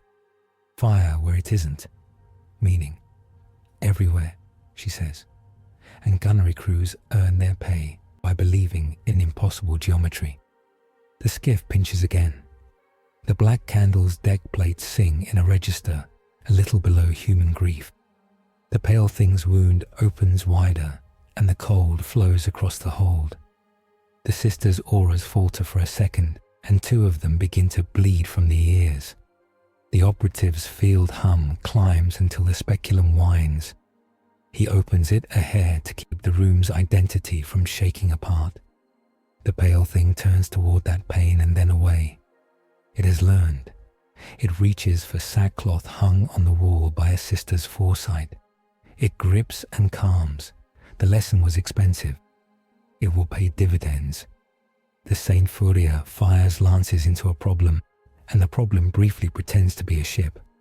Space around the skiff sputters. Phase lattice yields like a lie told without confidence.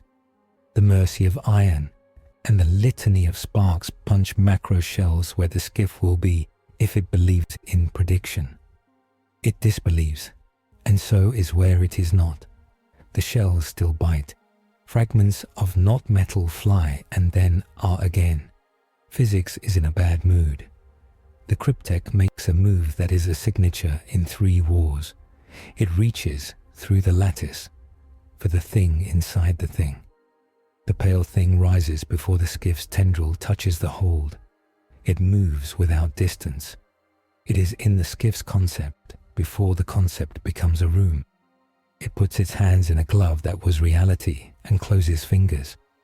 The skiff folds in on itself with the offended shudder of a bad hypothesis corrected. Hold fire. Vortigern snaps.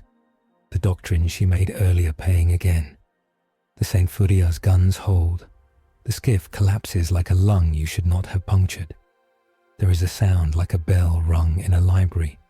Silence returns and tastes less thin. Status? She demands. Black candle holds, the comms reply. Null field strained. Sisters alive. Operative at threshold. Anomaly. Calmer than it should be.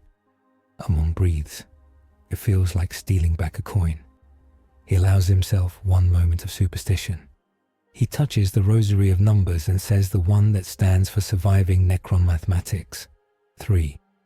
It has kept men alive in little ways in caves and libraries and ships. They set a new vector.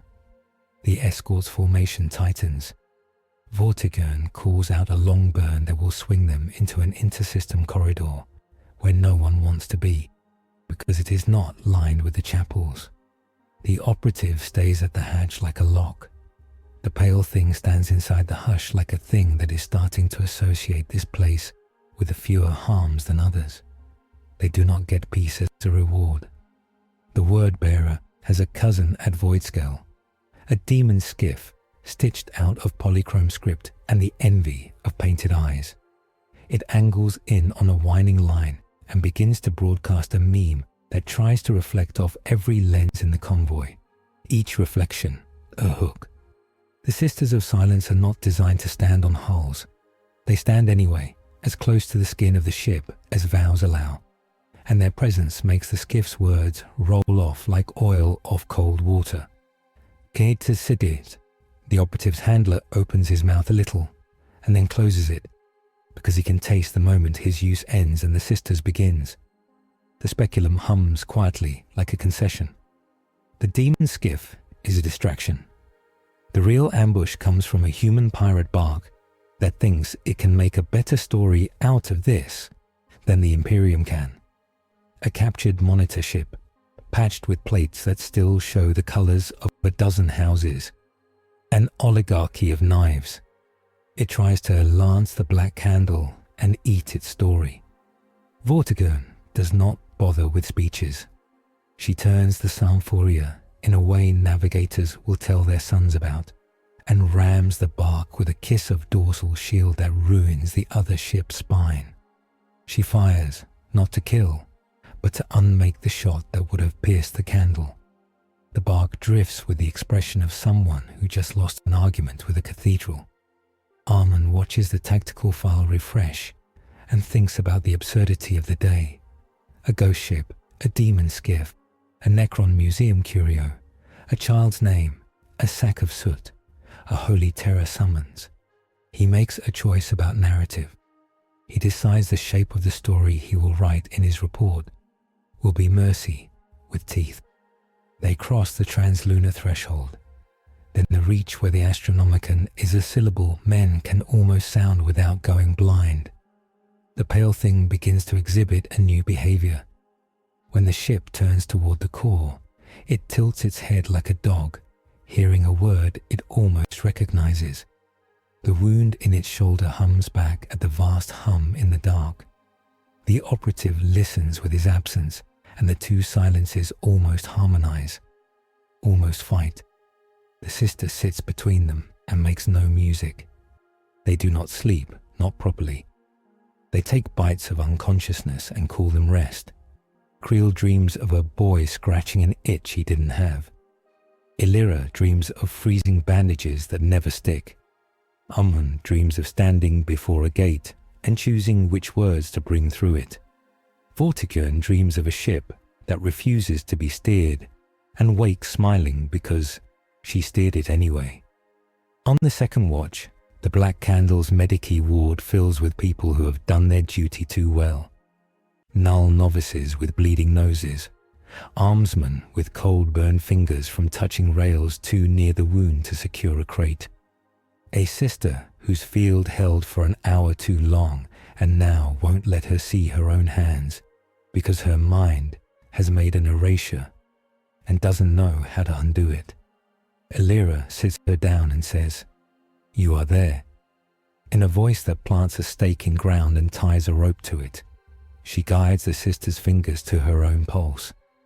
The sister nods to show trust the way other people smile. Armand checks the wound. With a ritual that is more physics than liturgy, he holds a thread near the hole and watches the frost gather. The crystals align like script. They are not runes. They are not letters. They are a pattern he wants to misread as language, because language is what he knows. He forces himself to stop. The laughing mirror would like him to believe it can be passed. He will not give it that. He speaks none of this to the operative, who understands it in a different grammar. The operative cleans the speculum with a cloth soaked in sacramental oil, because that is the only way you clean a thing that eats ideas. On the third watch, the Astronomican's pulse steps up a measure. The candle's cogitators notice. A choir of sanctioned psychers in the escort frigates lift their heads and grimace, as if someone pulled on strings in their spines. The ship's chaplain comes to Amun and says the sentence carefully. You will want to be awake when we cross the line that makes every prayer hurt less. The line is not a line you can draw on a chart. It is one your bones draw in your marrow. Men straighten without realizing. Women unclench teeth and do not know why. Creel laughs once without a joke. Illyra breathes and does not count. The pale thing goes very still, not because it is calm, because it is listening to a noise that is not noise, and always meant something like policy. It puts a long hand against the bulkhead and leaves a frost print like a handprint in ash. Reach the throne it feels rather than hears. It does not know what a throne is. It knows the command tone. For once, the command is not the hook that kills. It is a direction toward a place without faces that is not cruel. The Judas laugh of the word-bearer echoes along a channel that shouldn't carry it. He has placed spies on the escort. He has placed eyes in a priest's recollection of a portrait. He cannot stop the convoy, but he can make it expensive. He plans a strike at the last point before the warp translation, cut the throat when the head is bowed. Vortigern guesses the same. She has her ships present like lit candles around a bier. The last step is always the one the world tries to trip you on. They approach the translation point, a place where the immaterium is thinner, the Geller fields can bite, and the navigator can read the river without losing his map. The St. Furia's choir hums. The mercy of iron's litanies warm the shields. The litany of sparks lives her name and crackles with agreeable storm. The black candle's Geller field is a good suit with patches. It will hold. The operative's field will help. The sister's presence will make the worst of the warp's taste turn bitter and spit itself out. The word-bearer's skiff rips out of shadow and tongues the candle's prow with a lick of warp like a dirty blessing. The candle's plate shudder. The Geller field tightens. The operative's field flares without volition. Reactive, protective, a wall. The pale thing rears, not at the skiff, at the field. It does not know the Geller tech. It knows that silence. It associates the pressure with pain from the duel. It hates pain. It moves toward the bulkhead that holds the field projectors with murder's purpose. The sisters sing nothing at it. The nothing does not catch. The operative turns the speculum just enough to make the move falter, then shuts it because he has learned too. Here, Amun says again, hand shaking only a little, and throws a mask. The thing hits the mask instead of the projector. The warding holds by sackcloth and habit. The St. Furia fires a lance that should not miss. It misses because it hits exactly where the word-bearer wanted it, into a bubble that translates the bolt's prayer into a joke. The joke turns into ash that sprinkles the candle and makes patterns like eyes. Wipe it, Vortigern says. Armsmen wipe. They become housekeepers of apocalypse and find the work humiliating and holy. Creel spots a hookman on the candle's hull, a heretic who thinks he can carve a sigil into a story. Creel opens a belly hatch, clips a line, and goes onto the skin without looking down. He kills the heretic with a knife and a rule. Do not look. He looks at the knife. He looks at the glove. He looks at the rivet. He does not look at the reflection on the dead man's visor. The visor cracks. His hands are raw when he climbs back in, and he is happy about the pain because it makes him present. The skiff makes its last mistake. It tries to look at the pale thing. It presents the mirror polished by saints once, stolen for sin now. It is a greater invitation than any today. The thing answers as it always has and always will, decisively. It tears the mirror in a motion that is half relief, half revenge. The mirror screams, which is not a property of mirrors. The word-bearer pasted a demon in it. The scream unthreads into warp, and the Geller field eats it like a dog eats a thrown stone. The skiff folds. The candle breathes. Translate, Vortigern says. And the navigator takes the ships into the immaterium with the brittle confidence of a man who has practiced for this day with his eyes closed.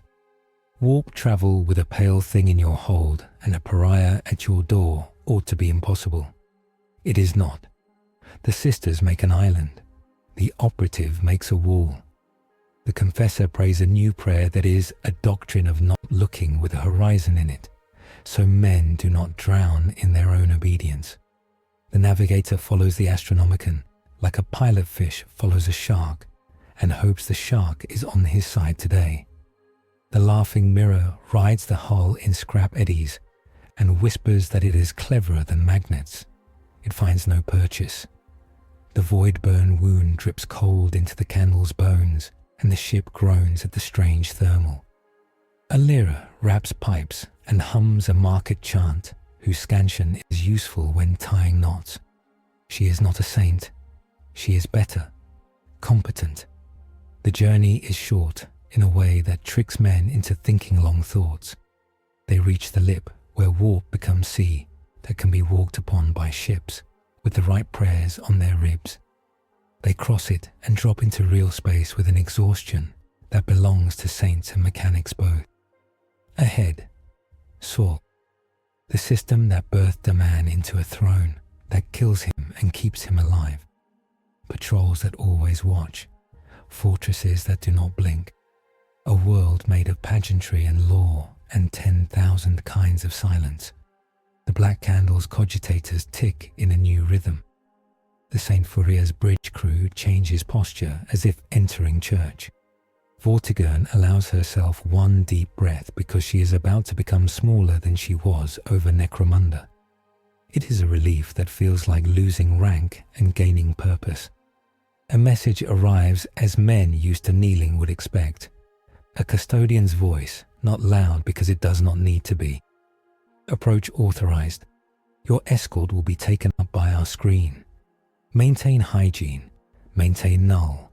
Maintain humility. Amon smiles without humor. We are good at the last two, he says. We will learn the first on the way. The pale thing stands in the hold and its wound sings a new kind of cold. The astronomicon is no longer a noise in the dark. It is a sun inside a man. The thing does not have a man for a son. It has a hole and a promise. It leans toward the place where the promise comes from. It does not know the word pilgrimage. It lives it. Behind them, Necromunda writes the day into its calendar. The edicts were re-inked with clean plates. The banners unfurled after 10 bells. The nursery windows stayed shut until the stars came out. Creel sent a name up the chapel, and the name settled where it needed to. Illyra slept 5 hours without waking at a drip. The confessor rewrote a line in a prayer because doctrine is a tool, and tools dull if you never sharpen them on trouble. Ahead of them, terror waits with a staircase of lions and a room where law and myth shake hands in a way that bruises both. The convoy vectors in towards that staircase. The pale thing learns a new lesson. Some doors are faces you can look at without dying if you are built to die of looking. It stands and does not shake. Amon checks his ledger. He writes, "We go to be judged." He does not add, "May we deserve the answer." He thinks it and lets the thought be the last thing he owns before they hand the problem to a throne older than any of their arguments. The operative polishes the speculum until it gleams without reflecting anything. The sister practices the absence that saved a city until her hand stops shaking. Vortigern lowers the St. Furia's guns by fractions, not because she is unarmed, but because she knows the posture of entering the palace is not the posture of a duel. The convoy slips into the gold-lit traffic of the inner system, and every face in 1,000 watching stations turns toward it and then away at a signal. The entire empire obeying downcast devotion for a heartbeat, because someone in a palace made a hand sign. It is a miracle of organization. It is a miracle of fear. It is both. It is how they will survive introducing this anomaly to the one face that can look without dying. The order is simple and heavy enough to bend their next hours into its shape. Reach the throne. The convoy slides inward on rails of protocol and prayer. Escorts gleam like knives in sunlight. Vortigern's voice is a metronome in the St. Furious dark. Vectors, burns, exchanges of salutes with watch stations, whose business is to watch even when it hurts. The black candle's hold is a chapel built from steel and silence. The pale thing stands in the null corridor, as if it has always been the thing that corridors were invented for. Medico wards thrum with recovery. Sister auras have a taste like clean metal. Novices lie with cotton in their ears and bandage wraps around their eyes because the world has been too loud and too bright. Illyra covers cold-burned fingers with ointment that smells like cloves and engine grease, talking softly to men who will not remember the words but will steady at the tone. She stitches a cut on a sister's scalp carefully, each knot a small mercy tied to a skull that has done labor no one else can do. In the observation tier above the hold, the confessor stands with Ammon by a slit of armored glass. The glass does not reflect. Someone painted it properly. Below, the pale thing leans against the null field, like a man stands in wind after a furnace. We pay in doctrine now, the confessor says. Faith is a purse, Inquisitor. Spend too much, the coin goes thin. Ammon's eyes work across the hold like he's passing a hard text. We are not bankrupt, he answers. We're liquid. We turn liturgy into logistics for 3 days. You will turn it back when it's safe. You will write that safety into a feast day and make the children proud of the morning they didn't look. You will forgive yourself, the confessor murmurs. Not soon, Ammon says. Not for the boy. The confessor touches his rosary. The beads sound like rain against wood. We owe him, he says. We owe his name. Do not build your penance into a new law. The operative stands sentry by the bulkhead. His field eats whispers. The animus speculum is clean and closed. The handler hovers a little way off, like a man wanting to rearrange a shrine without being caught. He watches the pale thing, like it is a paradox he could profit from. You broke it and taught it to like our sacks, the handler says to Ammon when the confessor walks away. You made it a domesticated arrow. Useful, indefensible. Indefensible would have been using it and claiming not to. Ammon replies, we taught it that null is relief when we choose the vector. We taught it that a face painted on a bag dies better than a child. I do not like the lesson. I love the result. High Conclave will demand a cage, the handler says. Ammon turns his jaw a fraction. The small move is contempt dressed as restraint. Terror has demanded judgment, he says. Cages are what we ask for after judgment if we refuse to grow up. The sister in black plate, who has watched every exchange, writes on her slate. The Emperor will decide what we can hold. The escort shifts formation as Jupiter's storms drift past like saints carved in gas. The long, hollow note of the Astronomicon fills bones more than ears. Men stand straighter on decks without asking themselves why. Women smile without needing a joke. Vortigern's crew refine checklists until they look like hymns. The laughing mirror waits where sun-sleek light makes corridors inside dust. It has learned their pace. It has learned their fasts. It floats alongside the convoy like a trick sung under the breath. It is not a ship. It is a proposition. Let me make you safe.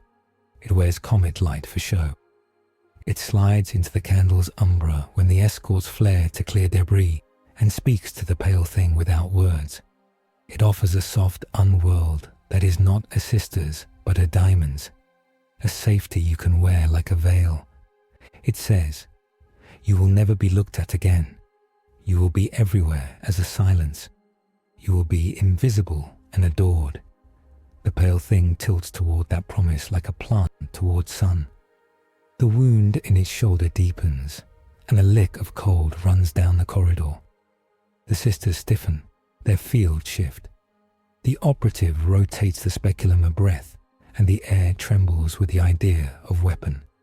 He does not open it. He waits. Amon feels the change the way sailors feel, pressure before lightning. He steps to the threshold and speaks to absence with professional audacity.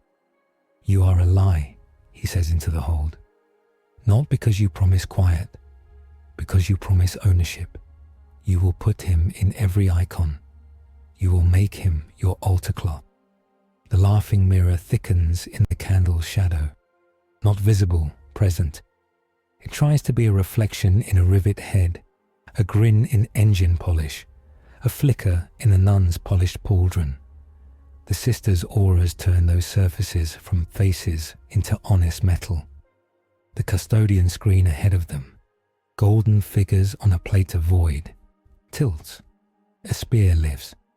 Vortigern's Vox carries 2 words from the palace that are not a voice but something older that men invented voices to imitate. No entry. The leftmost custodian raises a halberd carved with an aquila, whose wings are equations. Light spills from the blade without brightening the hold. The light says, "Reach the throne." It says it the way a law says it, not a request. The demon inhales, finds the command has no hook, and slides away like oil from a cold plate. The pale thing shifts back into the corridor. The wound stops singing for a count of heartbeats. Amon lets the breath go, not because he chose to, but because bodies have their own liturgy. "Thank them," he voxes. The custodian on the screen does not nod. He alters angle a degree. It is acknowledgement in the dialect of warriors who do not exchange gratitude, because that is what the whole defense grid is built to mean already. They pass Mars with its red plates and obedient volcanoes. They cross the belt where derelicts dream of being shrines. They enter a space that is not space. Terra's will has made a sphere of ritual and law obvious to instruments and bones alike. Vortigern removes her hat, though no one sees her. Her crew adjust their coats, though no one will inspect them. The litany of Sparks' gun captain quietly orders a deck brush. The men scrub in circles because it feels like being less dirty to come to this door. Terror fills the void like an answer. Oceans armored by rituals unbroken for 10,000 years. Continents edged in light. The Imperium's throat with a voice even when silent. The palace is a mountain walled in lions and gold, a city of cities. The Astronomicons beam knives upward like a lighthouse telling ships what not to hit. The Custodes meet them in a sequence of changes rather than a singular moment. You know you are inside the palace's aegis because your excuses shrink and your words line up in better order. The candle moors at a cradle with fluted buttresses and household saints carved into the supports where only maintenance crews ever look. The sisters disembark first.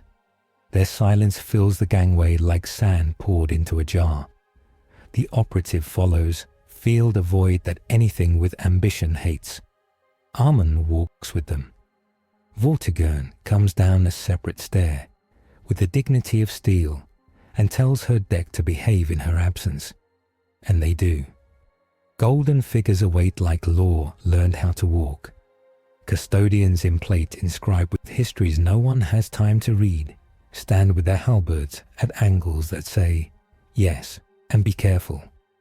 A tribune speaks the greeting ritual in a tone that makes the word ritual feel like work, which it is.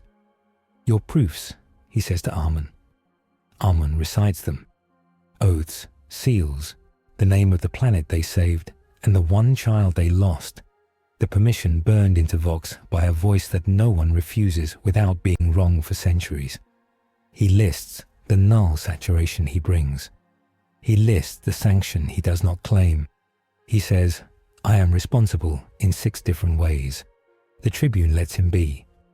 The Sisters of Silence are here not as a detachment, but as a choir.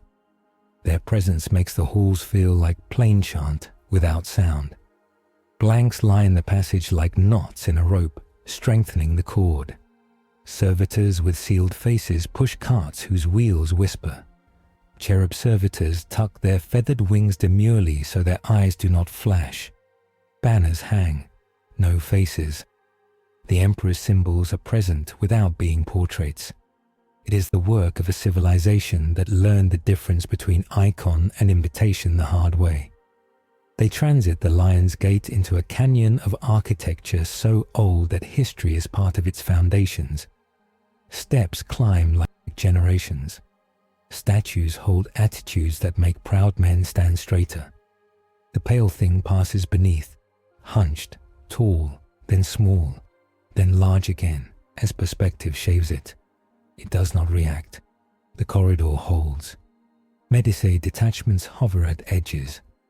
A master chirurgeon assesses the void burn with a skeptical glance at his instruments and a quick touch of his gloved finger. Frost flowers on the glove. He nods as if that is a result he has written before. Illyra is given a side alcove with a basin and a pile of linen that has seen thousands of funerals and thousands of births. She washes her hands twice and feels like she is part of a line larger than a city. They reach a place that does not love language, the antechamber of the Eternity Gate. Custodians stand in pairs, sisters in ranks. Statues hold their breath. The floor is polished, not as mirror, but as an honest testimony of 1,000 pilgrims' knees. The air smells like metal that remembered being asteroid, like incense that played fair. A custodian names the cost aloud, so no one can pretend they did not hear it. "No picked," he says. "No names, no faces flung where they are not invited. If you think a thought yourself into a face here, it will be peeled off you like a scab. This is the palace. You may keep humility, or it will be kept for you." The operative's handler starts to speak, and the look he gets from 3 different directions teaches him talent for silence. They stand before doors taller than walls, seal plates like continents, a hinge that could be a continent's spine. The Emperor sits beyond, and the Astronomican's music is loud here like a sun under skin. No one opens the doors. They do not have to. The room beyond is here as an idea that does not require your permission. The audience is not performed. It arrives. The pale thing straightens without learning how. The wound in its shoulder sings a note that is the same shape as the Astronomican's chorus, and then stops singing abruptly, like a child shushed gently by a patient parent. The sisters go to one knee and tilt their heads down, not in fear, but in the practiced posture of women who know this is how they love. The custodians tilt their halberds a quarter degree toward the floor. Ammon stands because that is his job. Vortigern stands because someone must report, even to God. No voice speaks. The throne is a gravity that thoughts fall into and are sorted into piles. The piles are not judgment, not yet. They are categories: fear, service, cleverness, grief, duty. The pale thing leans forward the way a homeless man leans toward a fire. It does not know this warmth. It knows it wants to be near it. The exchange is numinous and exact. They are shown, not told, the difference between their piety and their prudence. Vortigern sees maps and is asked without words which lines she would draw if no one could disobey. She draws fewer lines than she thought. Ammon is handed a ledger with room for more names than he can write. He lies and says he will try to write less. The lie is accepted as a man's best on a day when perfection is not on the menu. The pale thing is shown faces that do not kill. Not portraits, Memories. A mother's laugh, a soldier's grin under ash, a Primarch's shadow when he was still a son. The Emperor does not speak mercy. The Emperor demonstrates an empire where looking at a face is a sacrament because every face is his, not an invitation to violence. The compulsion inside the pale thing lurches toward that world and finds it impossible. The throne does not offer impossible. It offers work. A question is asked not to Amun or Vortigern or the custodians, but to the absence that learned habits in a hive. Will you hurt when I look? The pale thing understands that this look is not a look. It is a regard that does not take. It does not react. It stands. It does not kill. The room accepts this as a predicate fit to build policy on.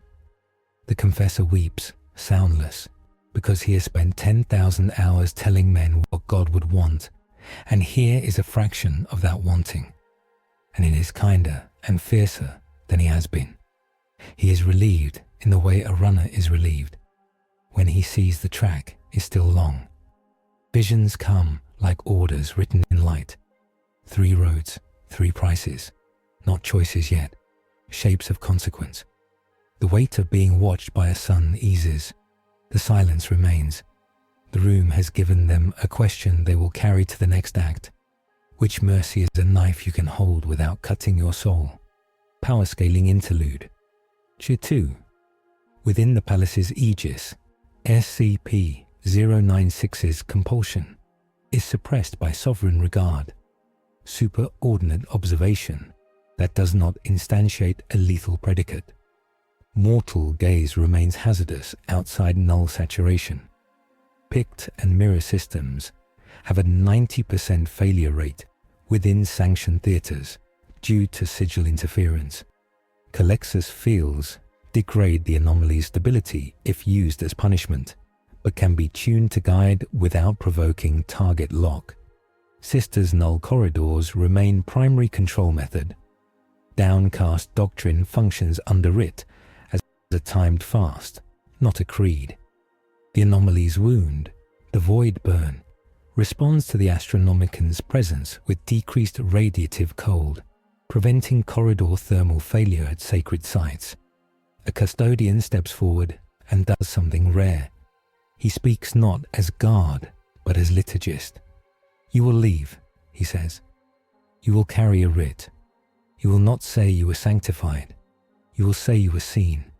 You will say you were measured and found usable if you obey the measure. He hands Amun a tablet cut from a plate of palace brass. Its letters are deep and will not wear smooth. The writ is short. It says, "The bearer may build silence where the emperor's people must not look." It says, "The bearer may command downcast as devotion." It says, "Withdraw when told." It says, "Reach the throne again when measure slips." The confessor bows and takes a copy to make a prayer from it later. Vortigern takes one to translate into commands she can give men without insulting their dignity. The operative is given a strip of black cloth with a sigil sewn in that is not visible. He understands it as a leash that he can accept without shame.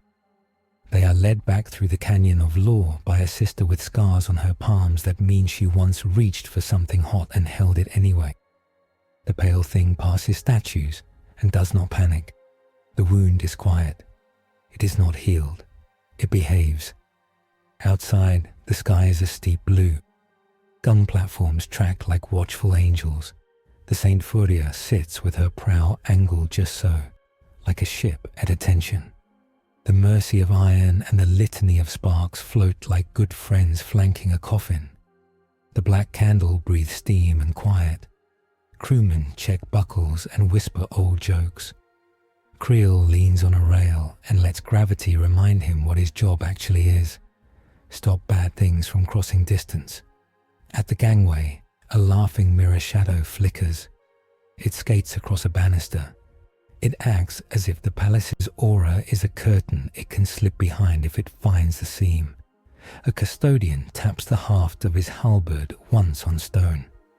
Light sketches an aquila in the air that does not glow.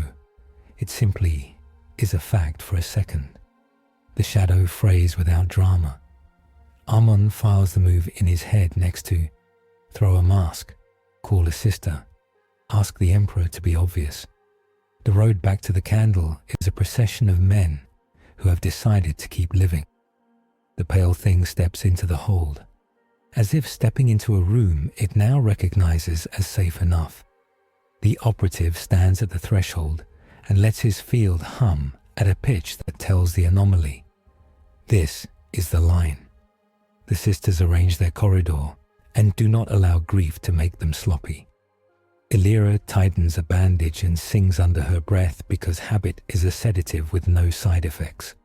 Vortigern lifts her hat again, though no one can see. She watches the palace recede like turning away from a cathedral after confession, lighter and heavier at once. She breathes the new writ into her bridge. Timed fasts, sanctioned silence, measured use. Her crew repeat it until their tongues know it as well as the drill for a hull breach. On departure, the Vox offers them one last instruction, delivered like the first. Policy without voice. Reach the throne, it says, and this time the words are not a destination but a rubric. When lost, return. When unsure, return. When proud, return. When you forget why you do this, return. The candle eases free. The escort falls in. The black arc is gone from Necromunda's sky. The cryptek skiff is dust. The Covenant is not finished, but its mirror market broke. The boy's candle in the chapel on the hive spine burns steady. The ledger has room for names on the good side. They step into the path back out with a question in their pockets, and a map burned bright across their thoughts. The pale thing holds still in a way that is new. Not the stillness of a predator waiting for a face to move, but the stillness of a tool placed where it cannot cut until summoned. They have been seen. They have been measured. The price has been named. The last act will be choosing how to pay it. They leave the palace with the sense a verdict has been pronounced without lowering a gavel. The writ rides in Amon's coat like a hot stone. The Saint Furia's escorts form a golden braid around the black candle. Terror recedes, first like a cathedral in a rear view, then like a command you still feel in your jaw after the general is gone. No one talks loudly. Silence is not a superstition here. It is compliance. Midway between Mars's cold patience and the belt's ancestral junk, the vision that was not a voice revisits them in the way high winds revisit ships. 3 pressures, 3 headings, spelled not with sentences, but with consequences arranged like proofs. Return. The seam that stole the pale thing from a bright room of machines that hate shadows could be reopened from this side. Warp math inverted. SRA analogs spun up by Mechanicus priesthood who already have sketches scribbled under their sleep. The cost. A memory shed across the Imperium that would strip lessons from Necromunda like paint, leaving only fables and a boundary rip that might let in worse things wearing faces men will never be able to forget. It promises peace for one object and amnesia for 1 million subjects. Free agent. Remove collars and corridors. Let the thing roam as deterrent and rumor. A storm that strikes whenever a cult erects a mirror or a pirate raises a lens. The cost? Schism with ecclesiarchy. A doctrine of permanent downcast that turns worship into flinch and obedience into superstition. And the worst law of war.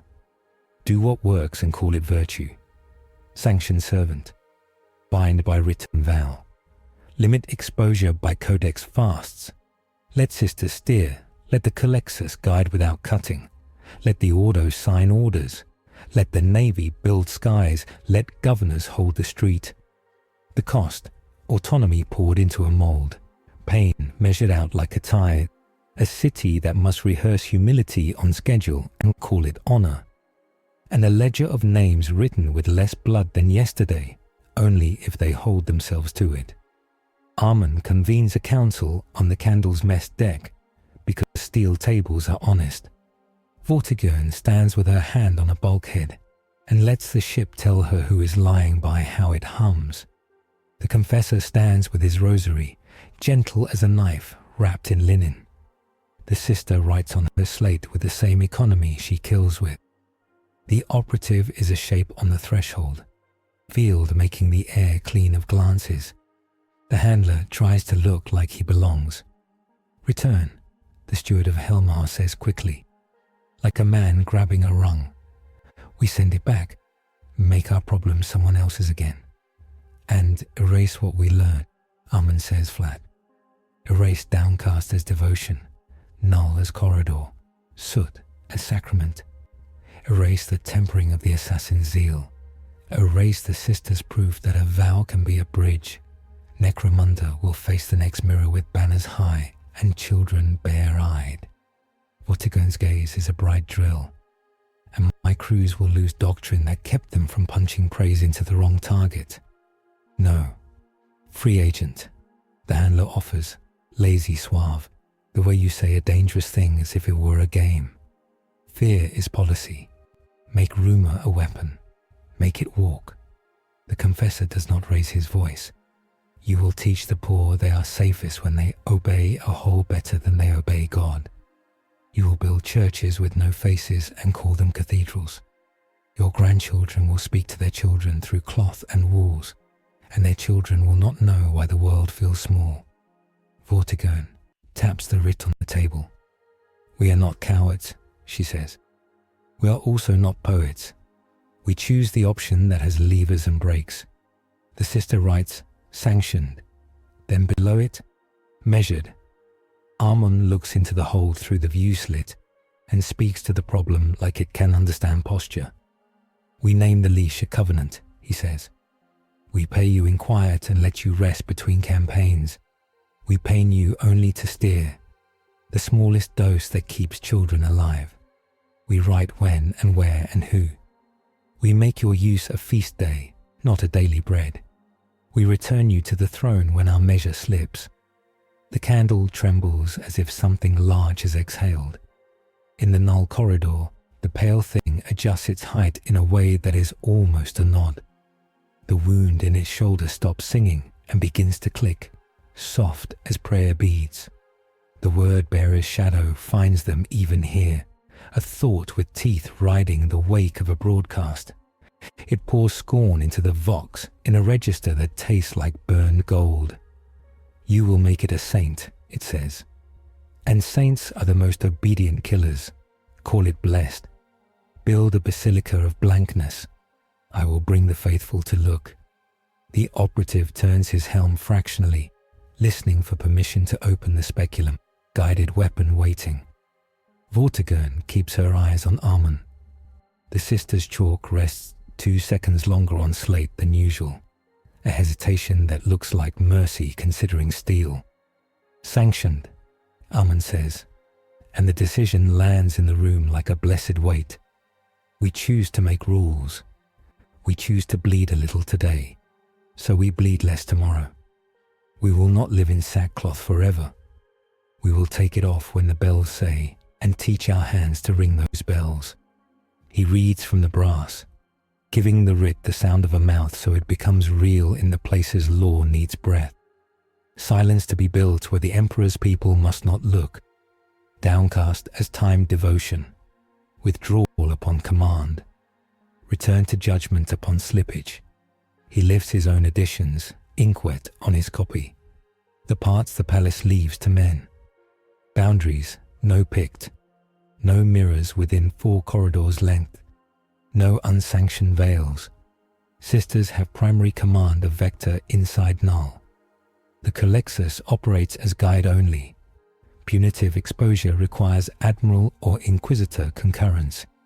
Never handler discretion.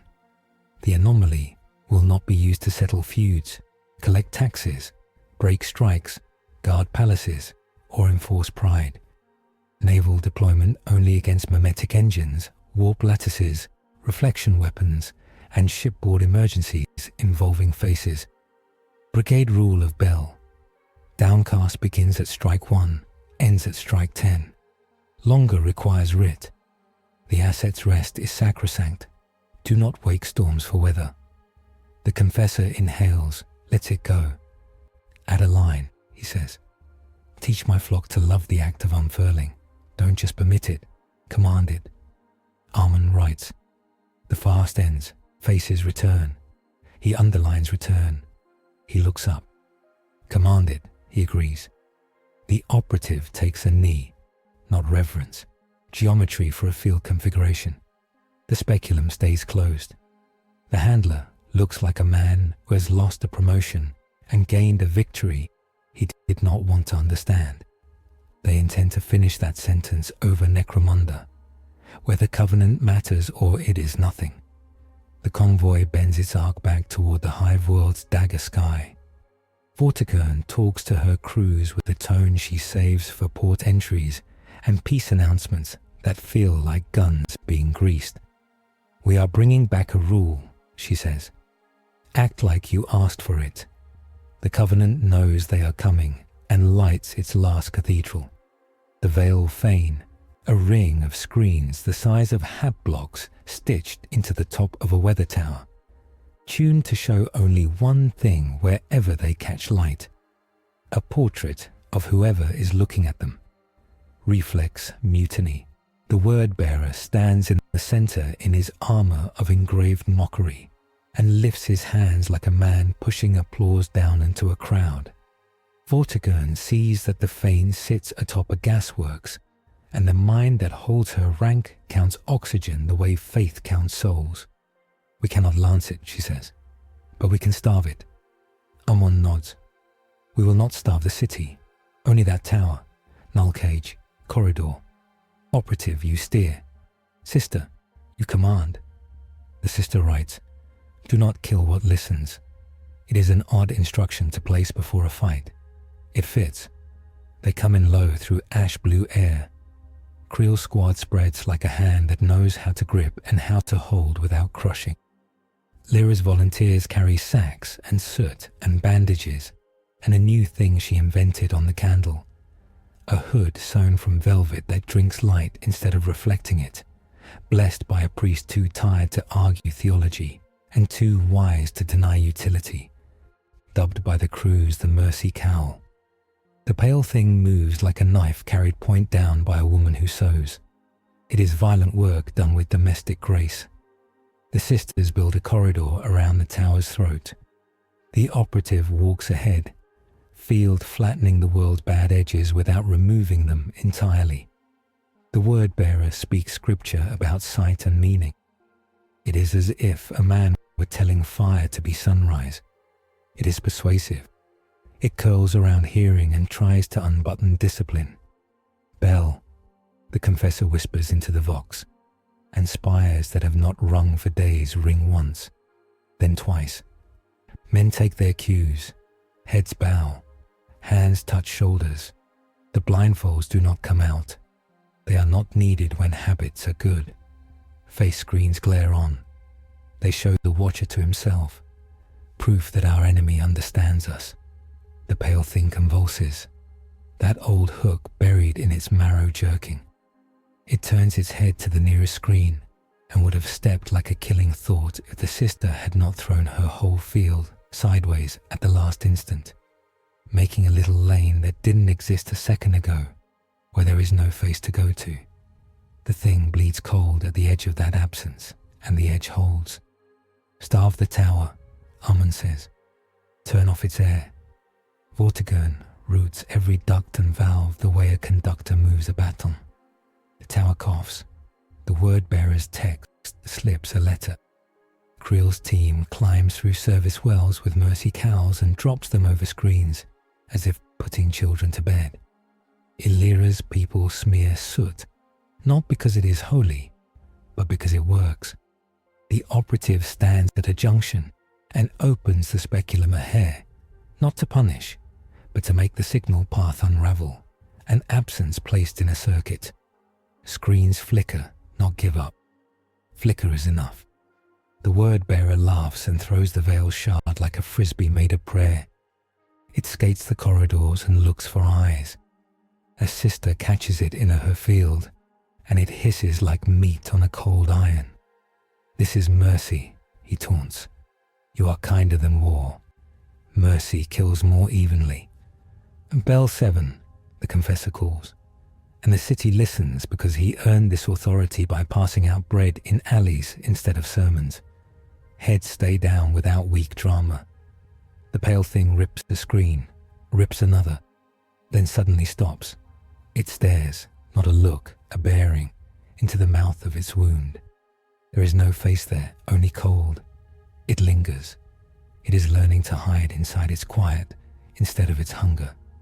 The word-bearer sees that and grows frightened in the way true believers get frightened. If an enemy stops being a machine and becomes a penitent, what does your sermon eat? He charges. It is ugly because polished villains kept low on protein until their moment are ungainly when the moment arrives. The pale thing steps into him like a paragraph turned into a fist. It does not look at the graven quotes on his plate. It breaks the plate, then the man inside. There is no gore. Even this is an erasure. His last word is a joke on him. Look, he tries to say, and has not earned even the vowel. Screens go dark. The tower breathes thin air and sags like a drunk. Creel pulls the last cowl on, ties 2 quick knots, and looks down at his hands and sees they are steady. He is grateful, and then allows himself not to be for a second, mourning that he has learned to tie this knot faster than he ties shoes. Bell 10, the confessor says, voice plain. The city lifts faces. Banners slide out like waking birds. The Aquila looks back without killing. People cry and then stop, because the day asks for other things. Children laugh and point at the way soot on cheeks makes everyone look like a minor saint. Armand steps into the tower's half-light and reads the writ aloud to the people gathered on the roofs below. The sound scales like a good tune. By terror's measure, he says, we will build silence when its killing looks are abroad. We will unfurl when the bells call us. The fast is not forever. The face returns. When our measure slips, we will climb the stairs again and be seen. He turns to the pale thing and does not name it, because the writ does not. He lifts a badge, a disc of hammered brass inscribed with nothing but a notch, the Aquila's lower wing absent on purpose, a symbol of a thing missing, sanctified by consent. He pins it to a bandage that binds the void burn like a white sash. The brass cools frost. The frost accepts it. A line of null-lit sutures, stitched by sisters, threads soaked in pariah's oil, cross the wound. The place where it was cut by absence now wears a law. The transformation is not pageantry. It is a posture. The thing does not straighten. It leans into the corridor like a soldier in a door measure.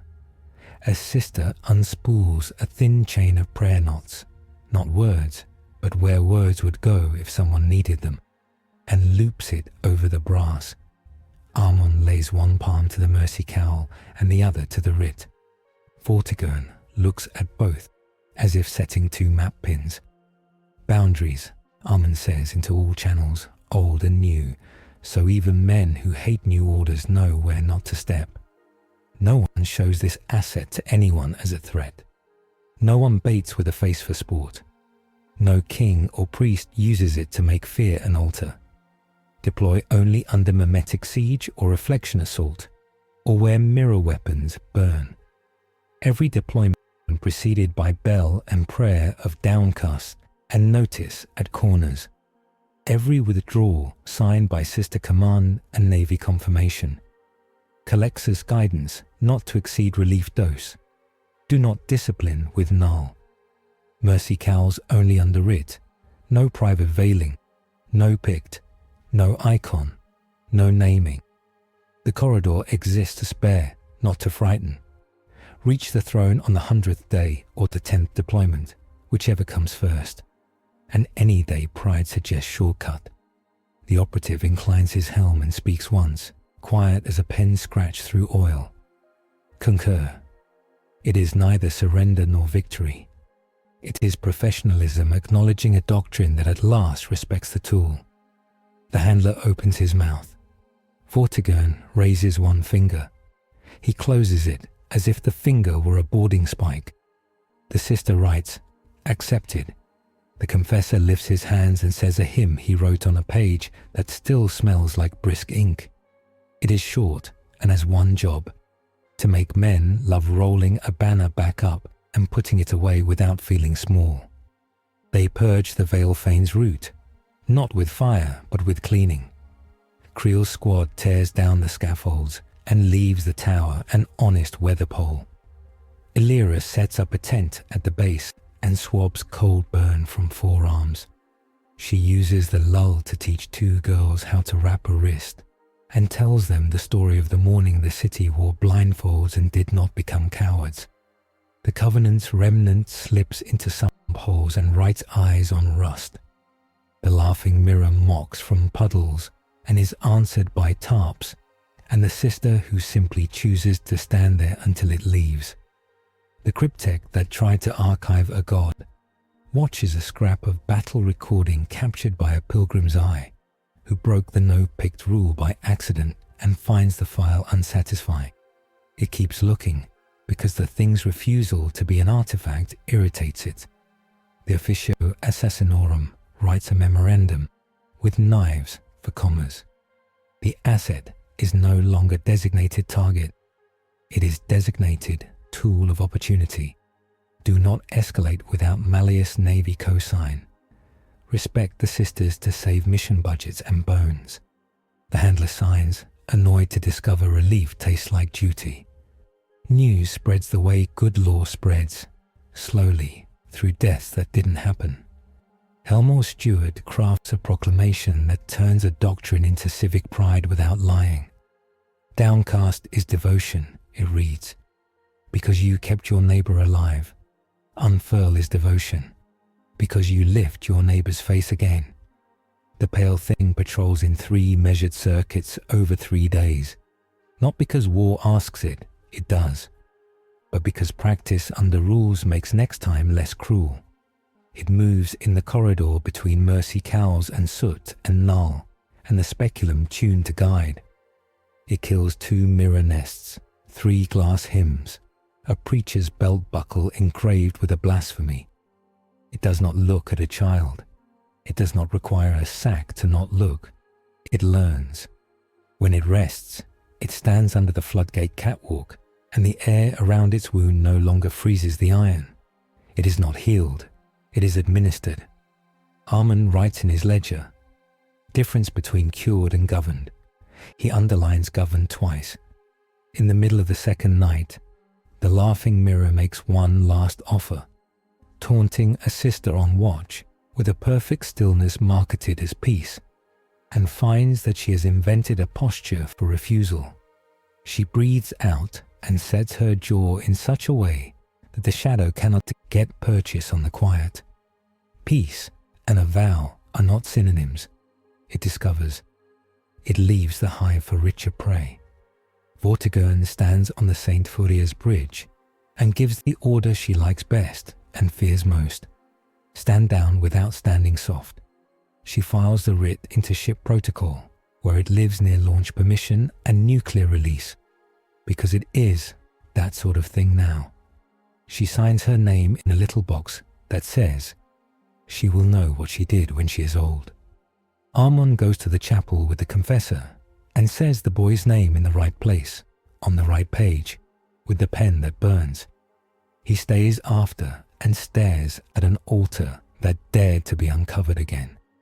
He lets his shoulders drop and for once does not pretend prayer is something he can do professionally. He says what he actually has, which is gratitude that tastes like salt and a promise that tastes like iron. Creel brings his squad to the nursery wing with fresh banners. He teaches the children a game that involves closing eyes and walking hand to shoulder through a corridor with laughter in it. He tells them the story as if the city were a person who learned a new trick. He does not name the pale thing. He names the sister who stood in a hall and the woman who invented a bandage you can tie in fog. He says, "Remember the bell." And they ring a little tin one until the rector makes the face adults make when the only alternative is tears. Alira makes a wall chart in her clinic titled 10 Bells. It lists what to do between 1 and 10 in simple verbs. Cover, lower, touch, breathe, wait, listen, tie, follow, rise, look. Her handwriting makes the verbs look like friends. By the third dawn, Necromunda looks a little like itself again, and a little like a version of itself, more likely to see its next century. Banners crack in new wind. The Emperor's portraits breathe without killing, as they were always meant to. The fast remains a tool, not a diet. The pale thing is a storm on a leash tied to a post, with nails hammered by consent and hands that will check the rope every night. The villains take stock in their dark rooms. The word-bearers' acolytes retrieve a fragment of their apostle scripture from a drain and press it into a new armor with new mockery. They speak of a veiled cathedral they will raise on a world that lusts for being seen. The cryptek etches the cold click pattern of the void burn into a black stone and calls it a problem to be solved. The laughing mirror stares at itself until it goes thin and slides toward a theatre hive where actors worship light. Every vow spawns an enemy. That is nature. That is why vows matter. The Sisters of Silence bind their blisters and write nothing on no parchment, and nonetheless add a stanza to a song that has saved more planets than admirals know to count. The operative drills the posture that leaves his field open enough to guide and closed enough not to teach pain. It is exhausting, and he is good at it. He will die with no statue. He will save a world you will never hear about by standing in a hallway and being a fact. And the pale thing, sanctioned now, measured now, stands under a high vent where clean wind moves and does not offer reflection. It does not understand law. It understands that the corridor gives it quiet, and the bell returns faces.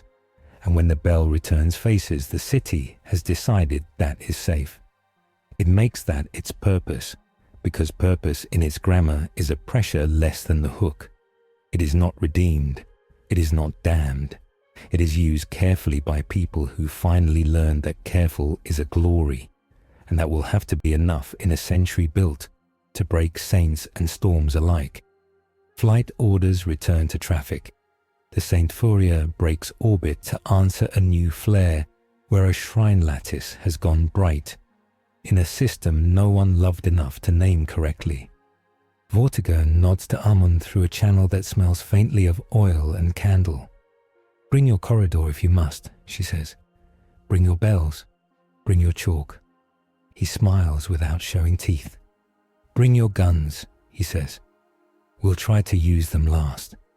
On a balcony, with a view of a district that survived itself, a worker pulls down the paper mask from the Emperor's portrait and presses it flat on a table so it won't crinkle. She tucks it into a drawer with a ribbon. Her daughter asks if they will wear it again. "Only when needed," she says. "And when we take it off, we will look at everything we saved." That night, the city rings the 10th bell just because it can.